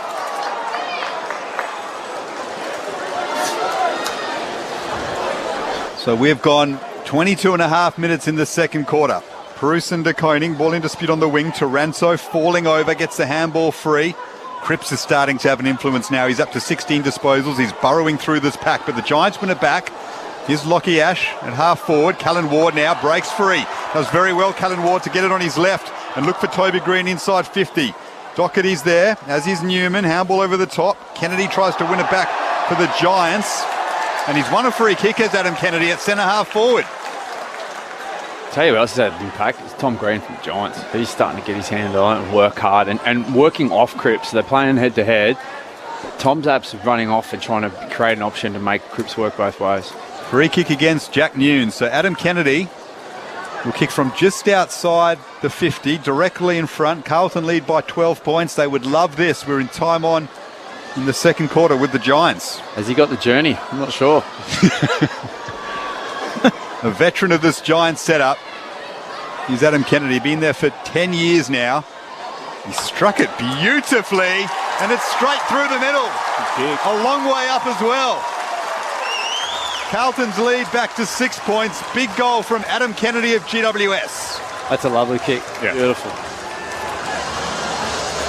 But it's some really good inside work there by some of Giants prime movers, inside prime movers. It's really, really good. So Tom Green starting to get his hands on the ball. Cullen Ward working really hard, getting it in. Just the advantage of scrapping it, and then to Toby Green up for the ball came in, a bit all over the place, a little bit of a dirty ball, but his ability to not let Carlton's defender take the intercept mark, bring it to ground, and that calls that shot on goal. So back to the middle. His first goal of the season, Adam Kennedy. He's been at the club for 10 years, as I said. He played 137 games, so he stayed the distance. They persevered with him, and he's having a decent run of it over the last 4 or 5 weeks. Back in the middle, going up Bruce. He slaps it down to Cornelio, spins out of a tackle. Now shanks his kick as it dribbles towards half forward. De Boer, handball for Ash, can't quite gather it. Eventually does. Handball to Perriman, handball to Kelly, breaks to 50, runs to 45 on that beautiful left leg, kicks the goal.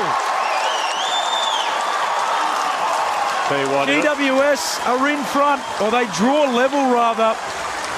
7-5-47 apiece at the 25-minute mark of the second term. it's been a super response, particularly from the Giants. And I think, Ryan, you mentioned it before, just the impact that Braden Bruce is having in the ruck. Clearly dominant. And obviously you see the power and strength of Cornelio to just not muck around with it and get it forward. But as you said before, I think Braden Bruce has been super this quarter. He has. He's competing really well. And that's all you want as a midfield group from your ruckman. Just compete. Make a real contest of it. Not let the opposition ruckman be able to flick it around and drop it down the throat. But what's happened is the Giants midfielders are starting to get on top, starting to win their own ball. With power as well. Yeah, and just get it forward. Today is just going to be about a day of getting it into your forward line. You mentioned Tom Green's influence, Ryan O'Keefe. 5 clearances for him, and the Giants win it again. They work it towards half forward. It bounces in front of Whitfield and bounces too far in front of him, out for a boundary throw in just outside attacking 50 for the Giants. Josh Kelly up to 14 disposals now and 6 tackles for him to go with the beautiful goal he kicked a moment ago. So one of the Giants co-captains lifting on a big day for the football club. Leon Cameron's final game in charge. Scores level, 7-5-47 apiece here at Giants Stadium, approaching half-time. Here's a chance for Kelly again. Inside 50 for the Giants, taps it towards Cornelio. Adam Sard with a clearing kick, but while it favoured Bruce for a moment, Tom de Koning was able to watch it closely. He's under pressure now, and his kick goes across defensive 50. Kemp's able to gather though. Back to Wiedering, can't get hands on it. Gets around a tackle, and now works it up to the wing with his kick. Floating back there is Nick Haynes with front position. Couldn't mark. Jesse Motlop's there on debut. Handball back to Plowman. What about the left-hand handball? Now goes with the right, and Nunes can be released for Carlton. Nunes kicks towards Curnow, who's leading out. Spoiled away. He thought he was impeded. The umpire didn't. And we'll get a throw in. Real game of momentum now. You just see the Giants just really taking control of the game. Defensively, Taylor's been super. Haynes, Keefe, making life pretty difficult for their key players. Scores level. Approaching half-time. The Koning and Bruce. The Koning from behind knocks it to himself, then shovels out a handball, but only as far as coming for GWS. He gets a handball away, moved on by Josh Kelly. Too close to the line, eventually out. And we'll get another throw in. 7-5-47 apiece. Another throw in on the eastern wing. Almost feels like a night game here at Giants Stadium now. The lights at full pelt, very cloudy overhead, but we've got a cracking game of football, and the Giants win it back and go inside 50 for Toby Green. It was the main target, left but couldn't mark. Sard now running towards his own goal line, has a couple of bounces, bit of pressure on him, doesn't have too many options, now finds Wiedering. In the back pocket, Jacob Wiedering took a bounce when he didn't need to, now runs into trouble, just throws it on the boot. It kicks towards Lockie O'Brien. There is Callahan, couldn't mark. Now Kemp, Carlton under a lot of pressure in defence of 50, but that's a clever kick from Kemp. Dropped by Matt Kennedy, but he has some time to gather. He now finds O'Brien on the wing. Took a bounce. That enabled well done. Cooper Hamilton to close him down, put a big tackle on him and catch him holding the ball on the wing. And the Giants fans love that. Looking a bit rattled, Carlton, trying to move the ball. Looks like a couple of their players are probably just trying to be a bit too cute, do a bit too much and get themselves in trouble. All tied up here, momentum seemingly with GWS as Callahan kicks towards left half back. He's able to find Haynes. Now Haynes kicks around the eastern wing, forward of it for GWS. Perryman drops the mark, Doherty there with him. Now he's tackled, eventually gets rid of it somehow. A kick on the outside of the boot, keeps it moving forward. Coming the other way though, the Blues have the numbers. Wiedering dumps it onto the boot, kicks towards the wing. And low down, Silvani in his shin guard for Callum Sinclair takes the mark and moves it on. Paying his respect. He has the debutant in Jesse Motlop at half forward. He just works it 20 metres up the boundary line to Owies. Owies further in the pocket to that battle between Curnow and Taylor, and cutting across is Adam Kennedy to be third man up and knock it over the boundary line inside attacking 50 for Carlton. Scores level here approaching half-time at Giants Stadium. High-stakes football game, massive storyline attached, and we've got a contest to match it. So Bruce and Silvani. Silvani works his way to the front. Bruce slapping it down. Cottrell onto it for the Blues. Now Owies somehow gets a handball away close to the line. Cottrell's tackled out. Another throw-in. So the umpire to spin it back in. 45 metres around from the attacking goal for the Blues. Silvani outsized against Bruce, and he gets ragdolled, really. Bruce slaps it down, Cottrell onto it to Hewitt, who snaps it back inside 50. Perryman swats it away. And we'll get another throw in. SMS is starting to roll in. Carlton are missing Mackay, but what do they have in the VFL in the way of big men? That's from Rachel in Ballarat. Get to that in a moment. You, Rachel, or maybe address it at half-time. Scores level, half an hour into this second term on Grandstand AFL. The main target in the absence of Mackay is Charlie Curnow, of course, but Sam Taylor doing an excellent job on him. Curnow is providing a target, though. The Blues win it inside 50. Here's Zach Fisher. Just pokes it to the top of the square as a target in Owies. Well done by Nick Haynes to cut across. And now Motlop helps guide the ball over the boundary line in the pocket for the Blues. But spoken about Zach Fisher and his disposal. Maybe he could have had a shot there, but it was still a good option. Well spotted, though, by Nick Haynes to cut across Owies and stop him from marking it directly in front. So the rucks again start a long way back. De Koning into the ruck now. Brings it down for Kennedy. Can't quite gather it under pressure. Eventually spills out to Josh Kelly for the Giants in the back pocket. Handball to Cornelio. A kick to the wing. Bouncing ball knocked on there for the Giants, but O'Brien will get back, although there's a free kick. And De Boer was taken high as he slapped it on. So De Boer to get the free kick on the logo. Now to side of the ground. Handball to Kelly. The smooth moving left foot up. Now drives it long inside 50 towards Toby Green. Wiedering there. Can't mark. Taranto off hands. Sweeps a handball forward. Durden's back there for the Blues. He'll stop, prop and kick high. And it's a dangerous one because sitting under it is Isaac Cumming. Couldn't mark, but it favours Iden. Just outside 50 for GWS. Nick Haynes spots a target in Toby Green in attack. Maybe he was being too cute with that kick. It allowed Carlton to win it back through Saad and now Owies, and there's the half-time siren, and scores are level. Carlton had the fast start. Giants have pegged them back. We are 7-5, 47 apiece at the main break. It is set up for a spectacular second half at Giants Stadium. And looking at the goal kickers, a couple for Walsh, a couple for Durden, Silvani, De Koning and also Fisher. While for GWS, Toby Green has a couple, and then singles to Ward, Kelly, Riccardi, Himmelberg and Adam Kennedy as well. Scores level at half-time. As Daniel Garb mentioned, Carlton jumped them. They kicked the first 4 goals in the opening 12 minutes. But from that point onwards, it's been 7 goals to 3 the way of GWS. What did you see, Ryan O'Keefe, Norm Smith medalist, and Callum Sinclair, Sydney Ruckman? Ryan, you go, sorry. It's just become a real arm wrestle, and two can make the most of the opportunity. And you can see the Giants just got that momentum back. They probably controlled that quarter and had probably, I wouldn't say dominated, but had a lot more influence and impact on that quarter than Carlton did.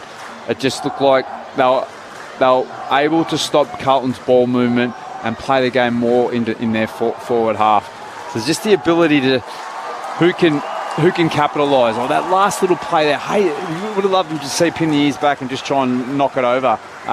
You can't be too cute. He said the conditions are still a little bit greasy, so it's going to be who can make the most opportunities. We saw down the other end, Savani, he made something out of nothing, kicks a goal. That's what today's, I think, how it's going to play out in the second half. Who can do that goal? Who can make something? It's going to be one of those goals or one of those plays. It's going to make one big impact for the game. I think the first 20 minutes of the game, Ryan, you and me were probably a little bit concerned about the Giants and how they were going. You know, Carlton really came to play with a real intent defensively. They were peppering in, but I'd probably say, the last quarter and a half, what a response from the Giants to actually draw draw themselves back into a drawed game at half-time. But what I'm finding interesting is the role of Cripps. You know, he's obviously, I think it's a great thing for Carlton to obviously not rely on him. So he's kind of quite role-driven today. He's kind of playing that second ruck role. Hewitt, Chera and stuff obviously taking a fair bit of load off him. But like you've said before, it's been a really intense contest between Green and Cripps. How have you seen that? Well, I just think they've both said, all right, we're going to play against each other. So Cripps goes in the ruck, Tom Green's been going in that ruck against him. So it's just going to go, let's go head-to-head. Let's see who's going to have the better game, who's going to be the better player on the day. And it's been a really enthralling contest. You can see Tom Green has really tried to work Paddy Cripps the other way, get out hard, try to create an option and try and run. Cripps, you know, it's sort of well documented that Cripps isn't the greatest endurance runner, and Green, for a big fella, gets around the ground pretty well. So, look, it's been a really good battle, but especially in that quarter, Tom Green had amazing influence, and I think he's sort of on the top of the leaderboard in that battle.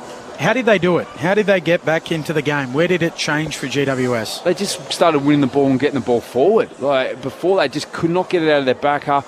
Carlton were winning it at the source, driving it forward, just getting it in long and getting it locked in there.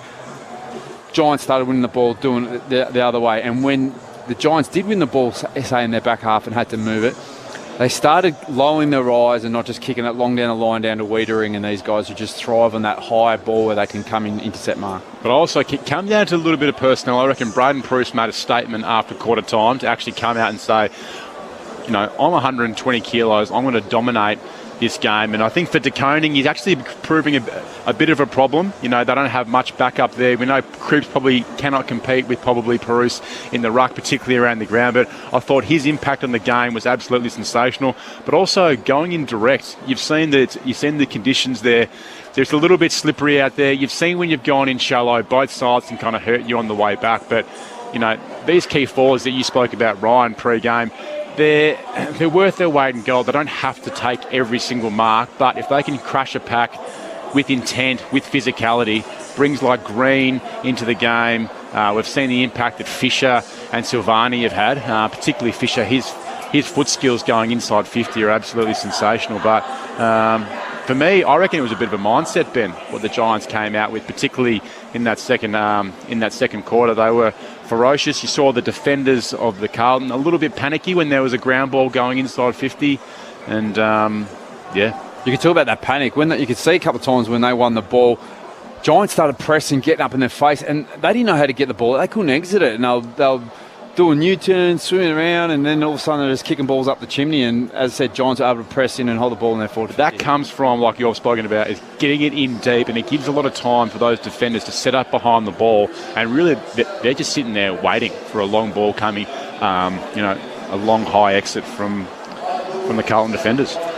There has been another game ongoing while we've been calling this one. It's over now, Fremantle and Gold Coast. Corbin Middlemass was watching on all of it. Corbin, what did you see? Thanks, Ben. A 36-point win for the Gold Coast Suns. It keeps them in the finals frame, would you believe? They're now 4-5 with back-to-back wins against Sydney in Sydney and now Fremantle. So it's a fascinating-looking form line for the Gold Coast Suns. They have wins over Carlton, Sydney and Fremantle, who are all inside the top 6 at the moment, and yet losses to Collingwood and GWS. As a 4-win team, it puts them equal on the table on premiership points with the Western Bulldogs, Port Adelaide and Collingwood. So still outside the top 8, but certainly in touch.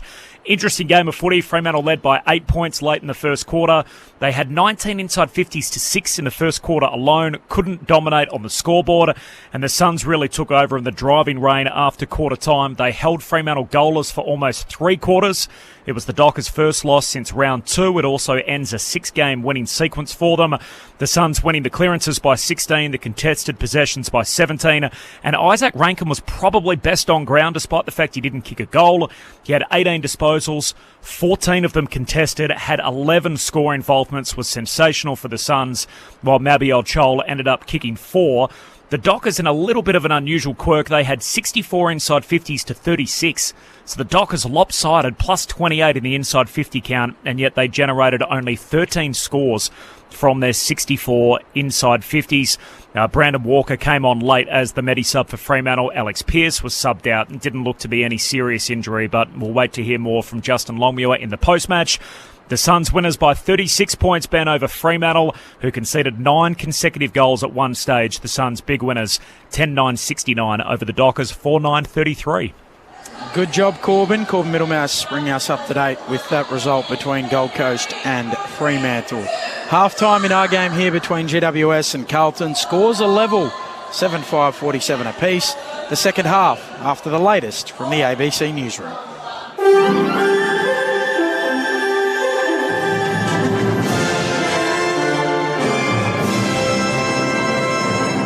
Hello, this is ABC News with David Rowlands.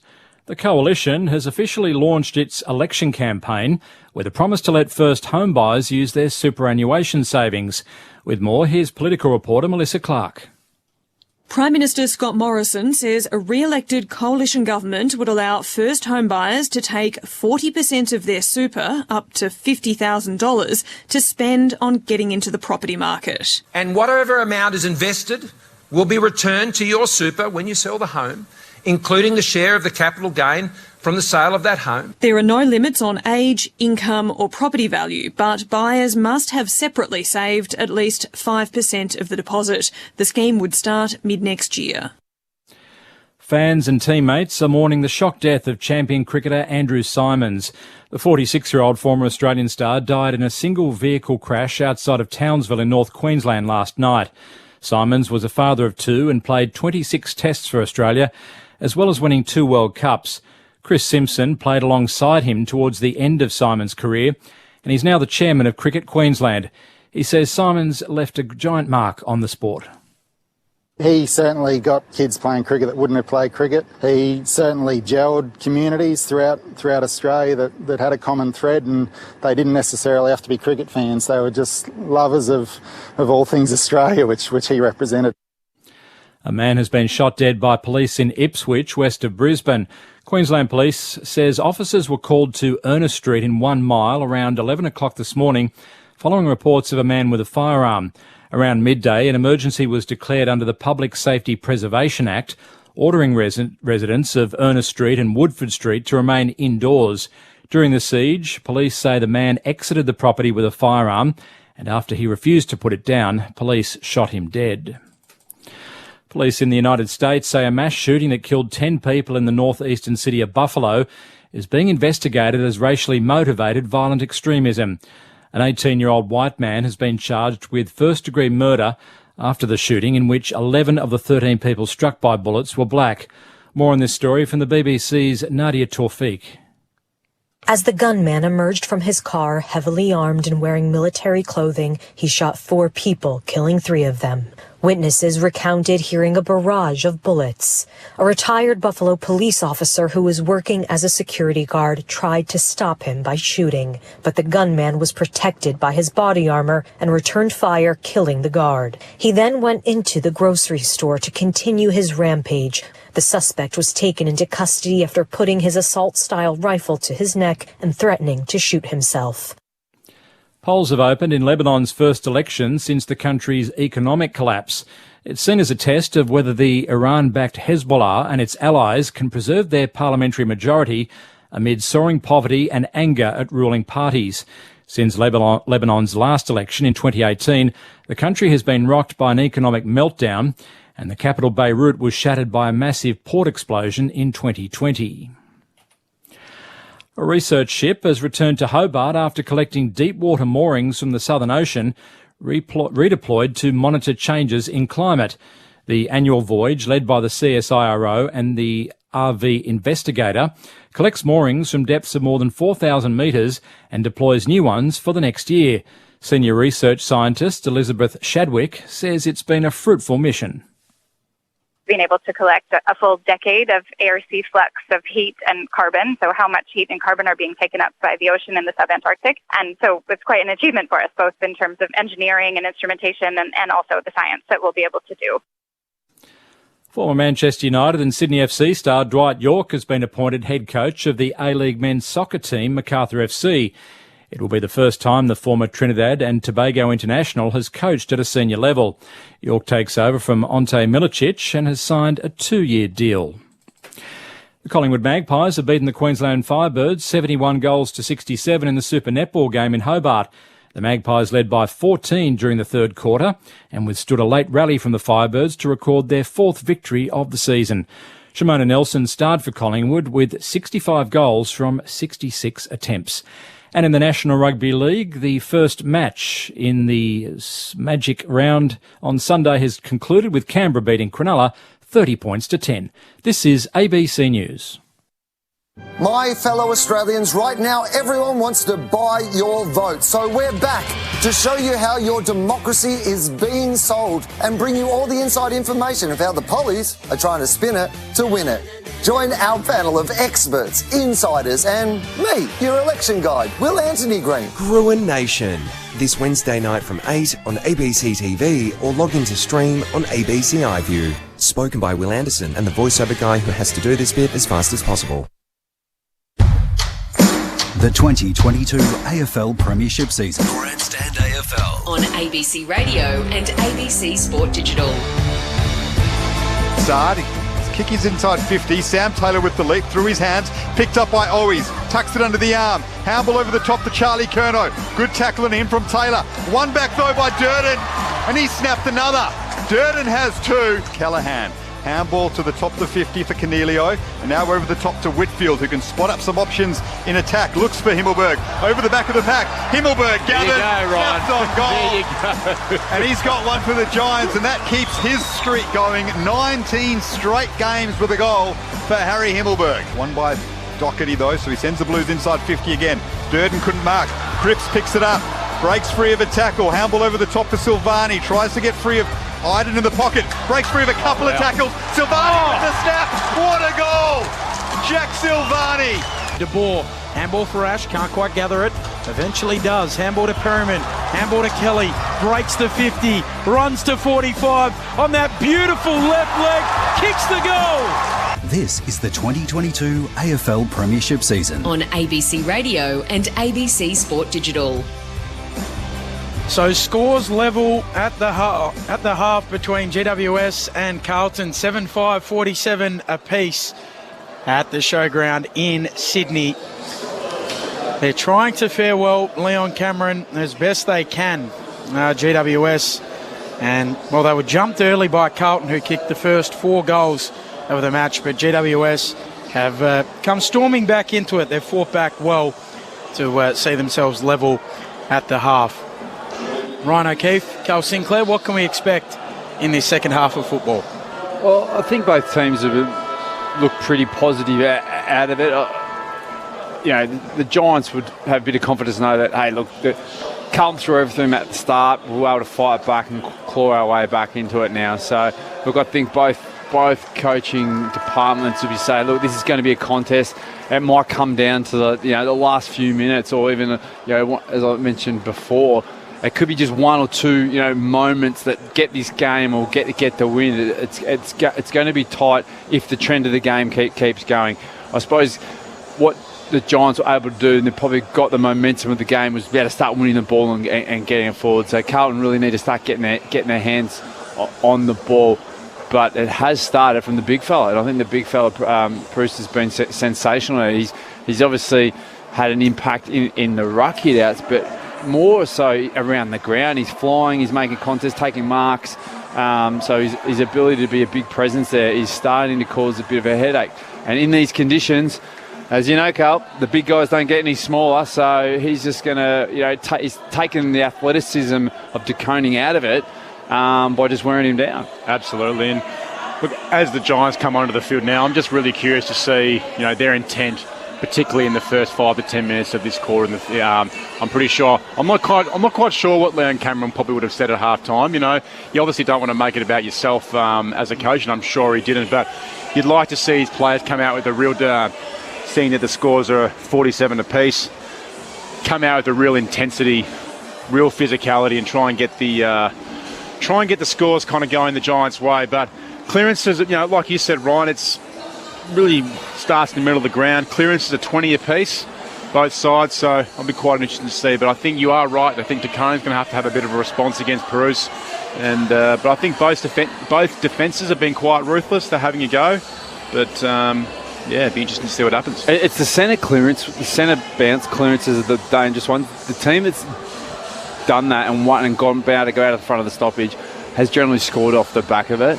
In terms of what messaging Leon would have said, I'm just maybe making this up, but I don't reckon he would have said much at all. I think the senior players of the Giants would have done all the talking and said, hey, look, this is, and Leon would have just sat back and just absorbed it and just basically say, hey guys, look, you don't need to prove anything to me. Just go out there, give it your best. Hey, I could be totally making this up, but I reckon that's what it could. I reckon that's how it could have played out inside the Giants' room. And I think they'll be having that kind of conversation at the very least in the huddle before they go out to their positions. But look, I think the key forwards from both sides have been quite influential. I think we spoke about it. It's small, it's drizzly out there. It's a little bit slippery with the ball. But it'll be interesting to see what happens with the absence of Hogan. Riccardi's actually, I thought, played okay. I think Wiedering is obviously a pretty tough opponent, but I thought he's competing really well. He's hit the scoreboard a couple of times. At the other end of the ground, I think Charlie Curnow as well has been presenting up. He actually looked a little bit like Nick Rewalt when he gets up on those wings there. His athleticism is absolutely fantastic. But I think if you're looking at Carlton, I think Cripps is one of those players where, if the game's tied at half-time, he'll be looking to assert himself on the contest very early. There's a great story from Mark Murphy, who obviously knows the Curnows really well, playing with his brother, or with Charlie's brother Ed, for a long time. And he said they're big Kelpie people. They have lots of Kelpies, the Curnows. And he said they're the only people that when they go down to the park outrun the Kelpie. He said when you see the Curnows running around laps, they are so athletic and very, very impressive athletes. The brothers. Daniel Garb has some of the numbers. Only 5 possessions for Charlie Curnow, but you're right. He's presenting and making a target, and he's allowed the likes of Durden and Zach Fisher to get into the game, and they've had a big influence. But Sammy Taylor doing a good job on him. Only 5 disposals for Sam Taylor, but every time it goes towards that duo, it's an enthralling contest, that is for sure. Josh Kelly had a very big quarter, up to 19 disposals for the game now, 6 tackles, 4 clearances and a goal. Tom Green as well, as you mentioned, Ryan O'Keefe up to 15 touches. Taranto getting hands on it, he's got 13. For the Blues, Georgie Hewitt has 17 disposals. Cripps had a good quarter, 16 touches for him. Adam Chera has 16. And there's players I mentioned, Fisher and Durden, who have been very good around the wings and when the ball's gone inside 50. Fisher with 13 touches and a goal. Durden, 12 disposals and 2 goals, the youngster. Yeah, he's a warrior, I think, for the Giants, Ryan. Zach Fisher, you just seen how crafty he is with his left foot. Very, very hard to play on. He's actually bloody tough as well. So he'd be someone that I'd be a little bit worried about, particularly the forward half of the ground. Well, that's when these games are they're a little bit of an arm wrestle. It's those players that have got some elite skills and ability to break it open or hit that ball that actually causes a goal. Well, Perryman's on the wing alongside Fisher now, so maybe they put a more defensive player onto him to quell his influence. Giants win the first clearance of the third quarter. Scores level here at Giants Stadium. It's won by Taranto out to half forward. It's a free kick going to Sam Doherty at left half back for the Blues. Goes inboard with a dangerous kick into the corridor to Plowman, and now they can get moving, Carlton, through Sam Walsh. Pokes one to half forward and finds Silvani on the chest, 60 metres out from goal. Has Cripps inside 50, pointing for him to go long. Now he goes to Cripps in the pocket and finds him. Strong mark, Paddy Cripps. Good work rate from Paddy Cripps there. He worked really hard offensively, put Green under a lot of pressure and really just held and was really strong in that one-on-one contest. That kick was well weighted by Silvani. Just put it in a spot where Green couldn't get a fist to it. Just put him into that space. It was great. Felt like the other forwards cleared out with it. They saw Cripps coming in with a bit of intent. They thought, so good one-on-one. Just give him a shot at it. So he's shaping up to snap this on his left boot is Paddy Cripps. It's looking pretty good, but it just misses to the near side through for a behind. So Carlton have a 1-point lead early on in this third quarter. They are 7-6-48. The Giants 7-5-47. So with the kick in, coming for the Giants, wants to move it towards the broadcast wing. His kick's a shocker. He turns it over. Cripps marks, plays on, runs to 50 from close to the boundary line, shanks it. It floats on goal and almost went through. It was fisted through on the line. Not sure how that spun. That was a wounded duck. That was Black Hawk down. Like someone popped a balloon. Josh Kelly to Cooper Hamilton. His third game, the Giants youngster, off the rookie list.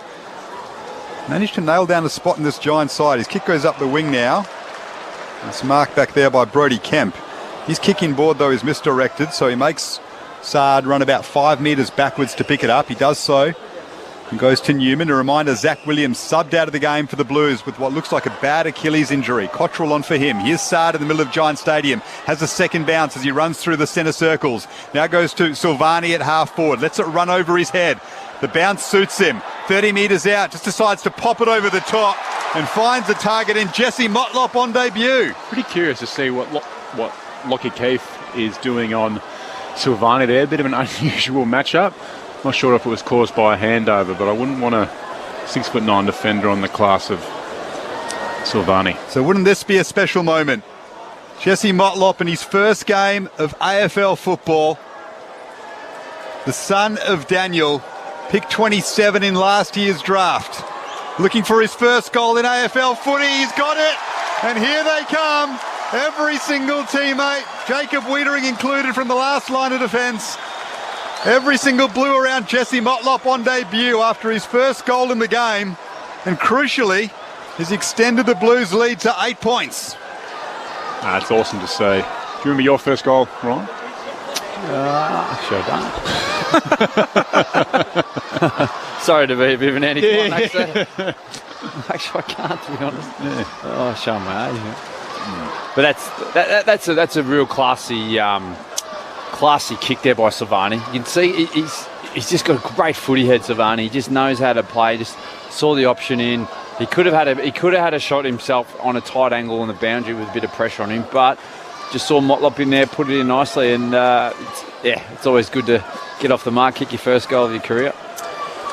So pick 27 in last year's draft. Jesse Motlop kicks the goal. Out of the middle go the Giants. Loose footy now at half forward. Shearer onto the footy. Right there with him, Whitfield. Getting involved is Cripps, as he always is. And they'll pile on and we'll get a ball up. Just on Silvani, I think he's a really good size as a forward. He can play kind of tall, small. He's terrific overhead. Really fit, agile. Umpire puts it up. Bruce wins it down. Or Green's kicked it straight into Taranto or Falcon, I reckon. It ricochets to Cottrell. Cottrell's taken high. Free kick.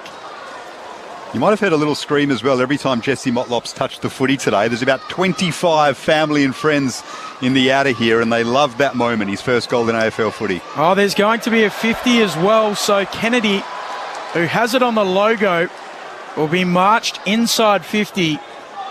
And Kennedy will go back as if he's going to kick for goal. The mark will be set 35 metres out, slight angle to the left. I hate this rule. I absolutely hate this rule. It is ruining the game when a player like... He wasn't holding anyone up. He was trying to follow an opponent. It doesn't change the outlook of the game except for when they get a 50. That's just ridiculous. It's getting ridiculous now. It is ridiculous. It's getting out of hand. Matty Kennedy, he re-signed during the week until 2025. The former Giant, now a Blue, kicks the major. Carlton with the first 2 goals of the second half. And they're starting this second half like they did the first. My biggest concern is that you can't have a rule like that could potentially cost you a preliminary final. Or well, just this game is an arm wrestle. Yeah. That could be the goal that wins it, and for nothing, for something that wasn't impacting or stopping Kennedy playing on or doing anything like that. It really needs to be revisited because it is such a harsh penalty for something that doesn't cause, no players there trying to deliberately hold play up or anything like that. Carlton out by 14 points. 9-7-61 plays 7-5-47, 5 minutes into the third. The umpires are just enforcing a rule. Do you feel when you're out there, Cal, that the game is over-umpired at the moment? There are actually too many things for them to look for? But hang on, sorry. I just shot the read. That is the worst decision I've ever seen in the game. That was horrible. One back by the Giants, though. He trailed by 14 points. Callum Sinclair with that answer in a moment. They move it inside 50, GWS. Looking for Toby Green, who leads Newman to the football. Gets away from him on his left. He tries to centre it. Well done by Doherty to affect that contest. Josh Kelly with the banana. It's bending around, but not quite enough.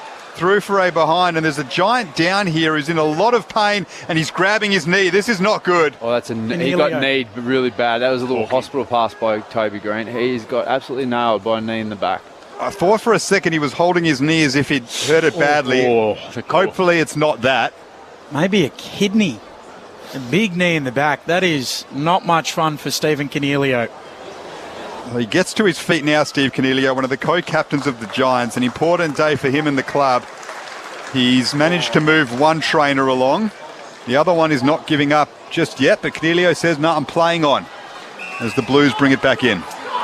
That hurts. Doherty runs beyond the defensive arc, kicks as long as he can to the wing, dropping the mark to Koning, swooping on it Durden, kicks to a leading Curnow, doing well. The Kelpie.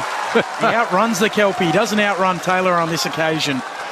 Out of play, will get a throw in. He punched the air after that spoil, Sammy Taylor. He loved it. And a couple of the golden fist. Defenders love that, don't they? Celebrating his spoil. A couple of teammates got around him as well to congratulate him. He knows he's got a big task today and he's doing well on Curnow.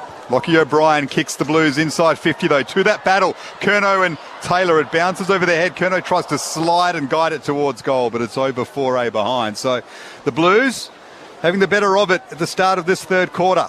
They're 9-8-62, the Giants 7-6-48. The margin now 14 points in favour of Carlton. An orange sunset here in Sydney. Sun setting, some clouds above as the Giants bring it towards the broadcast wing. Perryman marks and goes quickly, kicks on his left, shocker, turns it over. Plowman, his former teammate marks. Plowman just backwards of the wing. Kicks towards Durden, who goes up, takes a nice mark. He's been good today. Little fella got upstairs. Neutral territory, broadcast side of the ground for Durden, who kicks around the boundary. Not a good one. And Kelly's able to mark.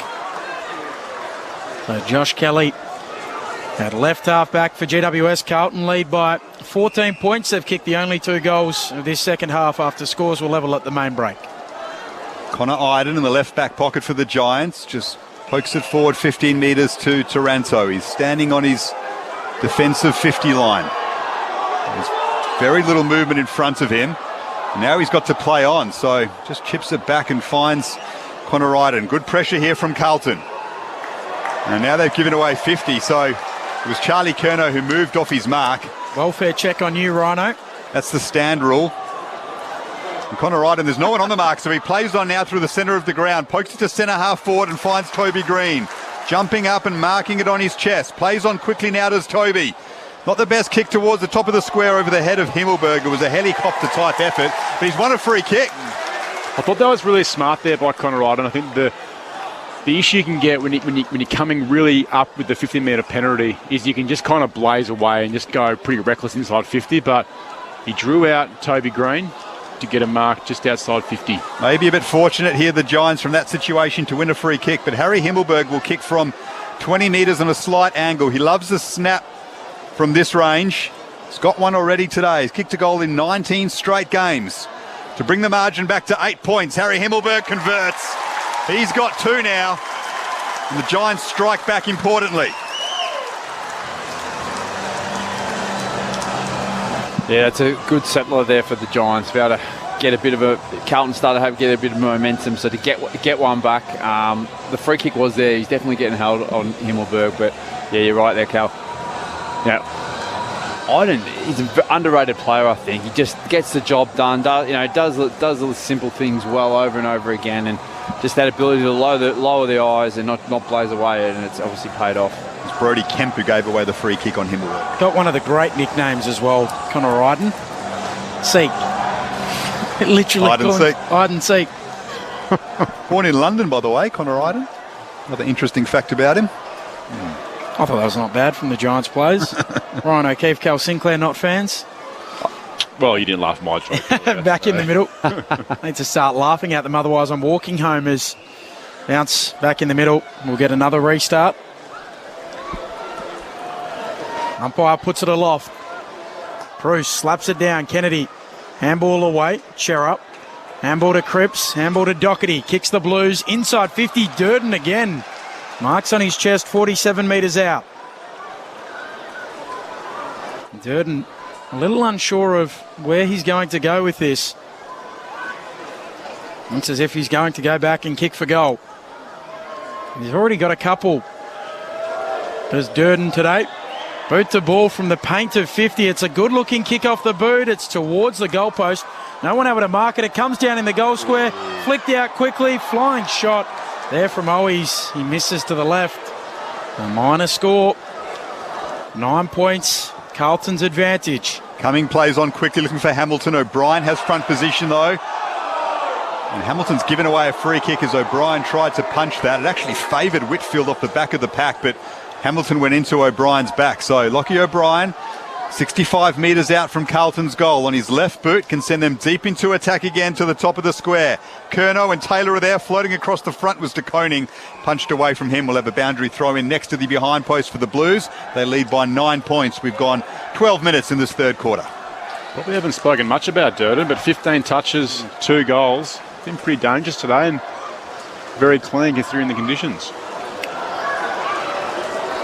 Umpire brings it back in. De Koning and Bruce. Bruce with the tap. Straight down to Hewitt though. Gives it off to Chera. Chera tries to burst free. Gets it on the left boot. It'll hit the behind post, out of bounds on the full. So Wyden to get the free kick in the right back pocket. 9 points, Carlton's advantage. 13 minutes travelled here in this third term. A dodgy kick from Isaac Cumming. He sent it out of bounds on the full. And Owies will get the free kick with the mark set on the boundary, 40 metres out. Owies will kick it back towards O'Brien, about 60 out from goal. Uncharacteristic mistake from Isaac Cumming. He's the man they trust more than any other with the ball in his hands in defensive 50. Now it falls to Owies, inside attacking 50 for the Blues off the hands of Cripps. His snap at goal though misses just to the near side. So Carlton just edged their lead out again now to double figures and 10 points. They are 9-10-64, the Giants 8-6-54, but they're wasting some chances here, the Blues, with all the momentum in this third quarter. I think both sides, they just can't seem to capitalise near their inside 50s. Cumming goes long and the mark taken by Himmelberg. Out on the eastern side of the ground. Himmelberg spins the Sharon in his fingers.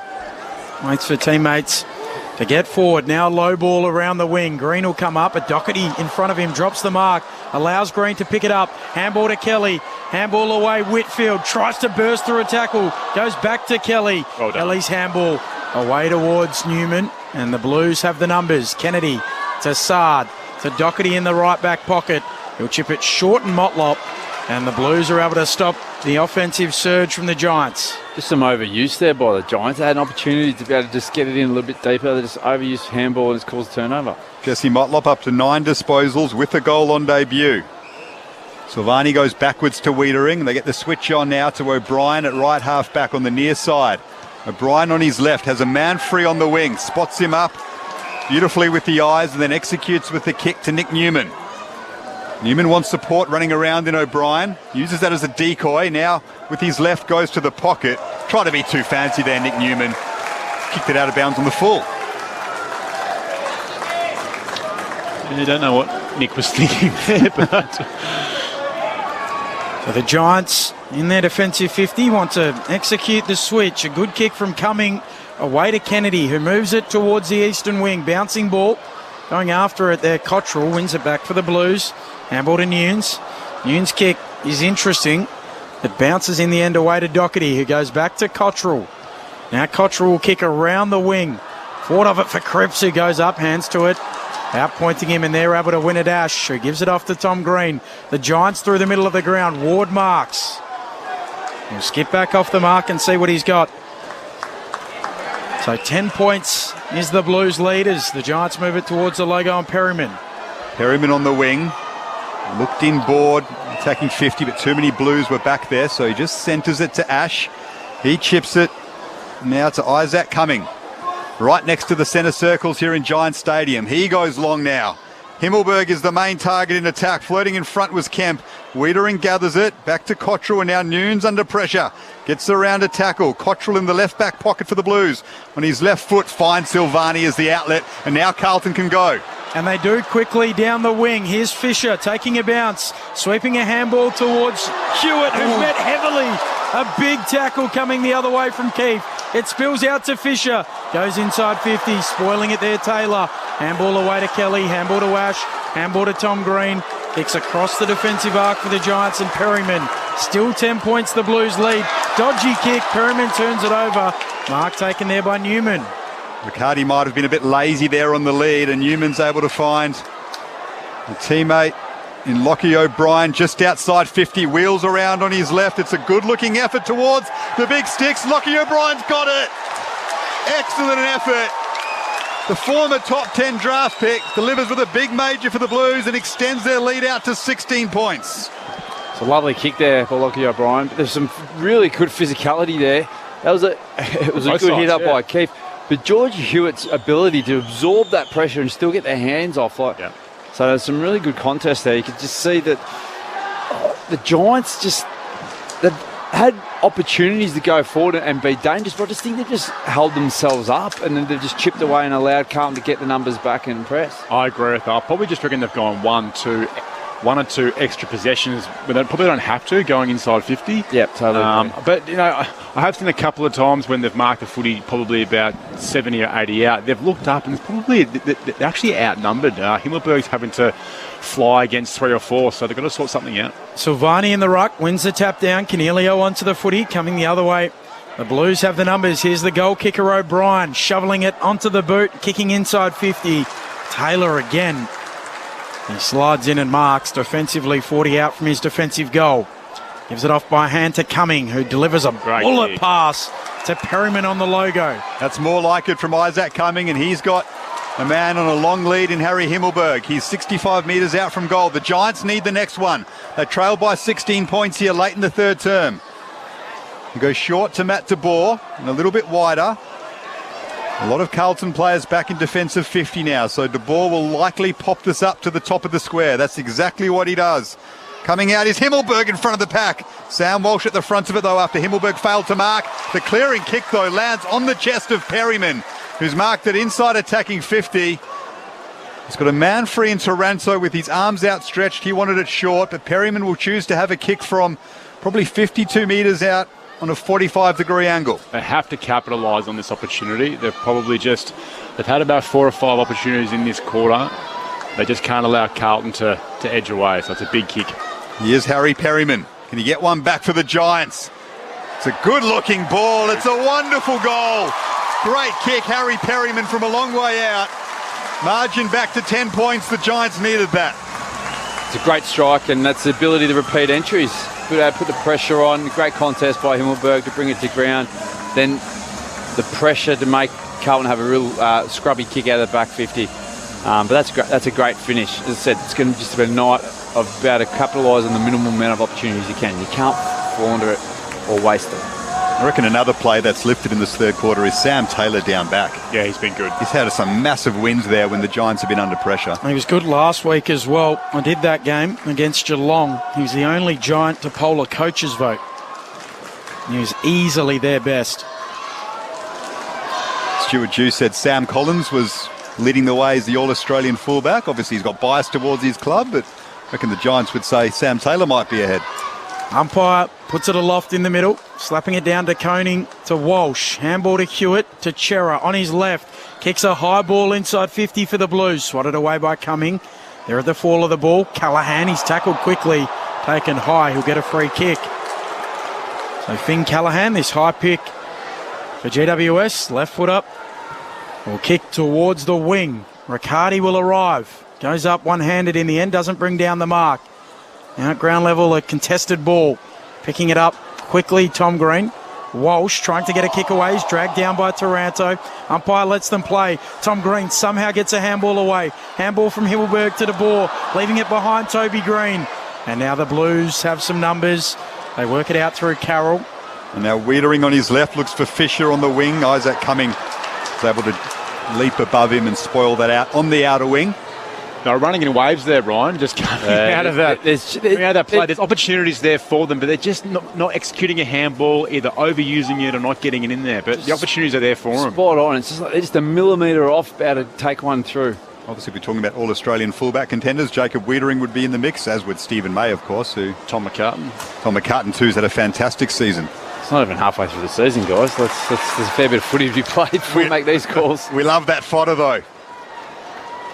Debating who might be in the team at the end of the season. Anyway, Connor Iden's got it at right half back. That's more important at the moment, with Carlton leading by 10 points here at Giants Stadium in the third quarter. That's a strong mark by Braden Pruce, who's had a big impact on this football game. He's marked it just forward of the wing for the Giants.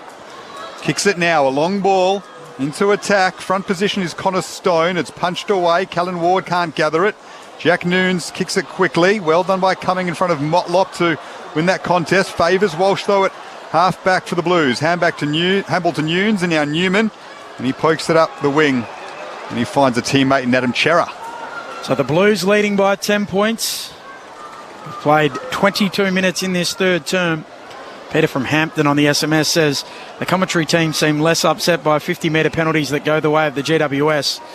What I would say, Peter, I think they're a little different. So Ryan O'Keefe upset about the protected area, and then there was one with the stand rule on the mark. So that was probably the difference. As the Blues go forward again for you, Peter, inside attacking 50, looking for a mark. Curnow can't. Durden's at the full, snaps on goal, snaps it into the post. Very nearly from Durden. He's having a good day. Dangerous. The Blues out by 11 points. 22 and a half into the third. I don't think the Blues have had a 50 against them. Only that one where it was the stand rule. I think Curnow just moved on the mark about 30 out from the goal. 23 minutes gone in the third quarter. Leon Cameron's final game in charge of GWS. They work it out to half-back now. Here's Tom Green trying to get hands on it. Looking for Himmelberg with the handball, but it's knocked over for a boundary throw-in. Braden Pruce slow to get to his feet. He's been courageous in the ruck for the Giants, doing it all on his own for the first time this season. Matt Flynn omitted for this week. He's doing it very well up against Tom de Koning. Wins front position here, guides it down, but it's sharked by Sam Walsh. Carlton now can send it inside 50. Iden is best suited to affect this contest. He does with a big punch. So the ball bounces now towards the wing. There's a foot race on. Lockie O'Brien is first there. Bumped off it well by Toby Green, but he has Adam Sard in support. Does O'Brien. Now the Giants can win it back. Here's Ward and Connor Stone. Clever kick to spot up Toby Green at left half forward. Toby looks inside 50 and he picks the third of two options. He had Himmelberg and Riccardi and split the difference, and could only find the Carlton defender there in Kemp, who kicks them to left half back and Cottrell. So Cottrell will look out towards the wing, trying to find de Koning. Pruce comes across to spoil it. De Koning hits the ground, gathers, he's run down, and the ball's taken out. We'll get a throw in. That's exactly what we spoke about, Ryan. They were terrific contest from Toby Green there to put on a defensive act. Hayes' opportunity going inside 50. Crowd was getting excited, but skill execution. Blues leading by 11 points, 24 minutes into the third. Bruce wins front position again. And Carlton wins it off his ruck tap. Strong tackle on Matt Kennedy by GWS, but the Blues win it back, and now they send it towards half forward. Sitting under it, though, is Whitfield for the Giants. The strong tackle came from Isaac Cumming, who's trying to influence the game for his side. Whitfield now finds that man incoming, goes wider to Lockie Ash, but they're just struggling to get that run off half back, the Giants, as the Blues get back in numbers. Again, I'm impressed with Kennedy. Yeah, he took that hit and was able to get the hands off. So yeah, to be able to absorb that impact and still get an effective disposal way is great strength. Ash just tight ropes the boundary to Callan Ward. Ward on neutral territory, wants to kick into the middle of the ground. Dangerous kick, looking for Keefe. There's a lot of Blues there, and Keefe was impeded. Very lucky to get that. Kick to a 4v1 in the middle of the ground. Yeah. Callan Ward breathes a sigh of relief. That's a coach killer, that one. The short kick to Taranto. He's already dead in a coaching sense, Leon. He's on the way out as the kick goes towards the forward pocket from Cumming. No one there able to take the mark. Riccardi sweeps a handball. Oh, there was a little fumble, and it allowed in the defenders, but taken high Callahan, and he'll get the free kick. 30 metres out, ever so slightly to the right-hand side, and 50. So it'll be a certain goal for Finn Callahan. Oh, that's rubbish. I think the footy guys are taking care of the Giants the last couple of minutes with... Callahan pops it through. His second goal in AFL footy. And just like that, it's back to 5 points. GWS 10-6, 66. Carlton 10-11, 71. 26 minutes played in the third. Well, they're just lucky to get... He fumbled, and that was the only reason he got it. But what are you supposed to do when you're going for the contest? That's very harsh on Wiedering there. And was that one of those demonstrative rule things or whatever? The 50 was dissent, like given for.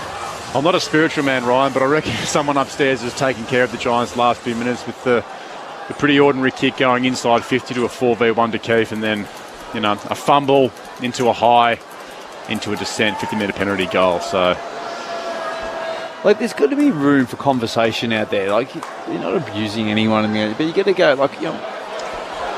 It's a big talking point in the game at the moment. The number 3 pick from last year's draft, though, Finn Callaghan with a goal, and the Giants win this clearance through Josh Kelly, who directs traffic with the ball in his hand. Sends it to half forward now. Toby Greener's front position. Off the pack, affected by Plowman, picked up by De Boer. Here's Perryman from 75 metres out. Sends it to the top of the square. Himmelberg's there, punched away by Kemp, and now Wiedering, and well gathered by Sammy Walsh with composure in the back pocket, and he spots up Paddy Cripps, his skipper. So Cripps wants to move it short to Silvani, who leads up and marks. Tells everyone to just calm down. Bites off the kick into the middle of the ground. A good kick to Kennedy. Carlton leading by 5 points, a 50-metre penalty. Somebody through the protected area, presumably. No, I think it was... Was it Stanbrule? What was it? Well, it should be a 100-metre penalty because he's... Well, letter of the law is... Rolled his arms out. He's rolled his eyes, put his arms out. Shaking the head. That's it. 150. He had bad thoughts. That's it. There's another 50. A negative thought came into his mind. Yeah. So the mark set, 45 out. Kennedy will kick for goal. He's already got one today against his old mob. From 49, the kick is out to the left. Well, they say in the NBA, ball don't lie. Footy gods doing the right thing after a interesting 50-metre penalty. Gubs, you mentioned before, you asked the question of Carlton. Carlton can't play, so you can't sort of answer this. Is the game over umpired? Yes, it is. Yeah. I think, and it's looks like the umpire, the less experienced umpire, it's like everything to the letter of the law. There's no feel or common sense that's prevailing at the moment. The Giants work it to half forward. Dying moments of this third quarter. They trail by a goal, and they're going to win it back here because the kick is out of bounds on the full by young Jack Carroll. So right half forward, the Giants have it through Lockie Whitfield. Can they get one before the three-quarter time siren and level up scores? Punched away from Himmelberg by Wiedering into the arms of Georgie Hewitt. Hewitt has time, finds O'Brien in the pocket. He assesses his options, heads it up the wing now. Well done by Bruce to win that contest, a 2-on-1, and help guide it down to Josh Kelly. Time ticking down now. And they get one, the Giants, before the siren for three-quarter time. The kick from Haynes. Over the back it goes. Tom Green tries to gather, has Perryman with him, tries to break free of the Fisher tackle inside 50. O'Brien's there. Did someone go through his back? No, says the umpire. Now Sam Walsh comes away with it from Carlton and has a bounce. So Walsh at right half back, his kick partially smothered. It gets to Silvani, back to Walsh, chisels the ball for Durden. He's a good player. Very good player, Sam Walsh. Now Durden at right half back. Kicks towards the wing through the hands of Bruce. Out the back it goes, tracking after it Iden. He'll back feed a handball right to half back. Haynes is able to gather, handball back to Iden, providing support. He'll kick towards fullback and be able to find a teammate there in Finn Callaghan. He kicks laterally to Haynes. He marks at left half back. And it will be one straight kick as we turn for home. The Blues lead 10-12-72 to GWS, 10-6-66 at three-quarter time. The goal kickers for Carlton, multiples to Walsh and to Durden, singles to Silvani, Motlop, O'Brien, Kennedy, the Koning and Fisher, while for GWS, multiples to Toby Green, then singles from Ward, Callaghan, Josh Kelly, Riccardi, two to Himmelberg as well, in fact, Perryman and Adam Kennedy. One goal, that's the difference, as GWS try to send out Leon Cameron a winner at the showgrounds on a Sunday twilight fixture in the west of Sydney. This is Grandstand AFL. The aged care sector. Cost of living. Young people really care about climate change. Keep across all the election news that matters to you. With a lineup of some of the ABC's best podcasts on the ABC Listen app. Get in-depth reporting from podcasts like Hack, The Party Room, and daily coverage from Australia Votes, hosted by Melissa Clark, James Glenday and me, David Spears, as we run through the issues that matter to voters. All the latest election news that matters to you. With the ABC Listen app. The 2022 AFL Premiership season. Grandstand AFL. On ABC Radio and ABC Sport Digital. Silvani at half forward, lets it run over his head. The bounce suits him. 30 metres out, just decides to pop it over the top and finds the target in Jesse Motlop on debut. Looking for his first goal in AFL footy. He's got it. And here they come. Toby Green jumping up and marking it on his chest. Plays on quickly now does Toby. Not the best kick towards the top of the square over the head of Himmelberg. It was a helicopter-type effort, but he's won a free kick to bring the margin back to 8 points. Harry Himmelberg converts. He's got 2 now. McCarty might have been a bit lazy there on the lead, and Newman's able to find a teammate in Lockie O'Brien just outside 50, wheels around on his left. It's a good-looking effort towards the big sticks. Lockie O'Brien's got it. Excellent effort. Ball will likely pop this up to the top of the square. That's exactly what he does. Coming out is Himmelberg in front of the pack. Sam Walsh at the front of it though after Himmelberg failed to mark. The clearing kick though lands on the chest of Perryman, who's marked it inside attacking 50. Here's Harry Perryman. Can he get one back for the Giants? It's a good looking ball. It's a wonderful goal. Great kick, Harry Perryman from a long way out. This is the 2022 AFL Premiership season. On ABC Radio and ABC Sport Digital. The Blues leading by 6 points as we turn for home on Grandstand AFL. Leon Cameron's final game at the wheel of GWS. Before we get the thoughts of Cal Sinclair and Ryan O'Keefe, Corbin Middlemass is watching West Coast and Melbourne. Corby. 8 minutes, Ben, into the opening quarter. The Demons by a point. Melbourne 1-1-7 at the West Coast Eagles 1-6. There was a late change. Josh Kennedy out with knee soreness. So Hugh Dixon takes his place in the starting 22 for West Coast. Patrick Naish is their Medi sub and Cade Chandler is the sub for Melbourne. Jake Waterman, who was one of the Hippie Club 7, he kicked the first goal of the game for the Eagles. And then Tom McDonald, the meat eater, just answering back for the Demons. So Melbourne by a couple of points, 1-2-8. They lead West Coast 1-6, 8.5 minutes into the opening term at Perth Stadium. Thanks, Corb. Appreciate that. We'll come back to you throughout this final term here between GWS and Carlton. 6 points the Blues lead. Ryan O'Keefe, Cal Sinclair. What's going to happen in the fourth? Yeah, look, I actually think it's been a really good contest, Ryan. I think both teams have been really physical. They've taken their moments. You know, there's some exciting goal kickers at each end, but I still feel like the Giants in that corner, they probably could have, edged out to a couple goal lead, provided they just capitalised on a few entries. We just see them probably overusing the ball, kind of going inside 50, but they've had a massive response since the first 20 minutes of the first quarter. But as for Carlton, probably a pretty similar situation. They're getting plenty of inside 50s. Durden's kicked a couple of behind, so I think it probably comes down to both teams having some conversion. Yeah, look, I think it's been a great contest. Real even. Each team's been getting their momentum flows. Started that third quarter, Carlton got up, and then the Giants fight back. I just think the Giants are just looking a little bit more dangerous, but they're just not capitalising, or they've been just a handball going just behind someone, just that overuse, that extra handball, not getting it in. So for me, I just feel they've got a little bit more of the ascendancy of this, but it's one kick in it. I hope that 50-metre goal isn't the cause or the difference of this game, because that'd be really disappointing. Yeah, it would be. And obviously see Leon Cameron now having the address to the boys for the last time for the Giants.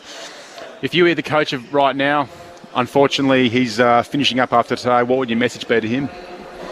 If I was coaching Leon? No, if you were Leon coaching the boys. Oh, you just, as I said, look, thanks for the journey, guys. Look, this wouldn't be much to say. It probably was a very emotional last little chat, but as I said, I think the players would have just got together and said something. He mightn't have said much at all, but let's get in there. The last 30 minutes, let's rip in.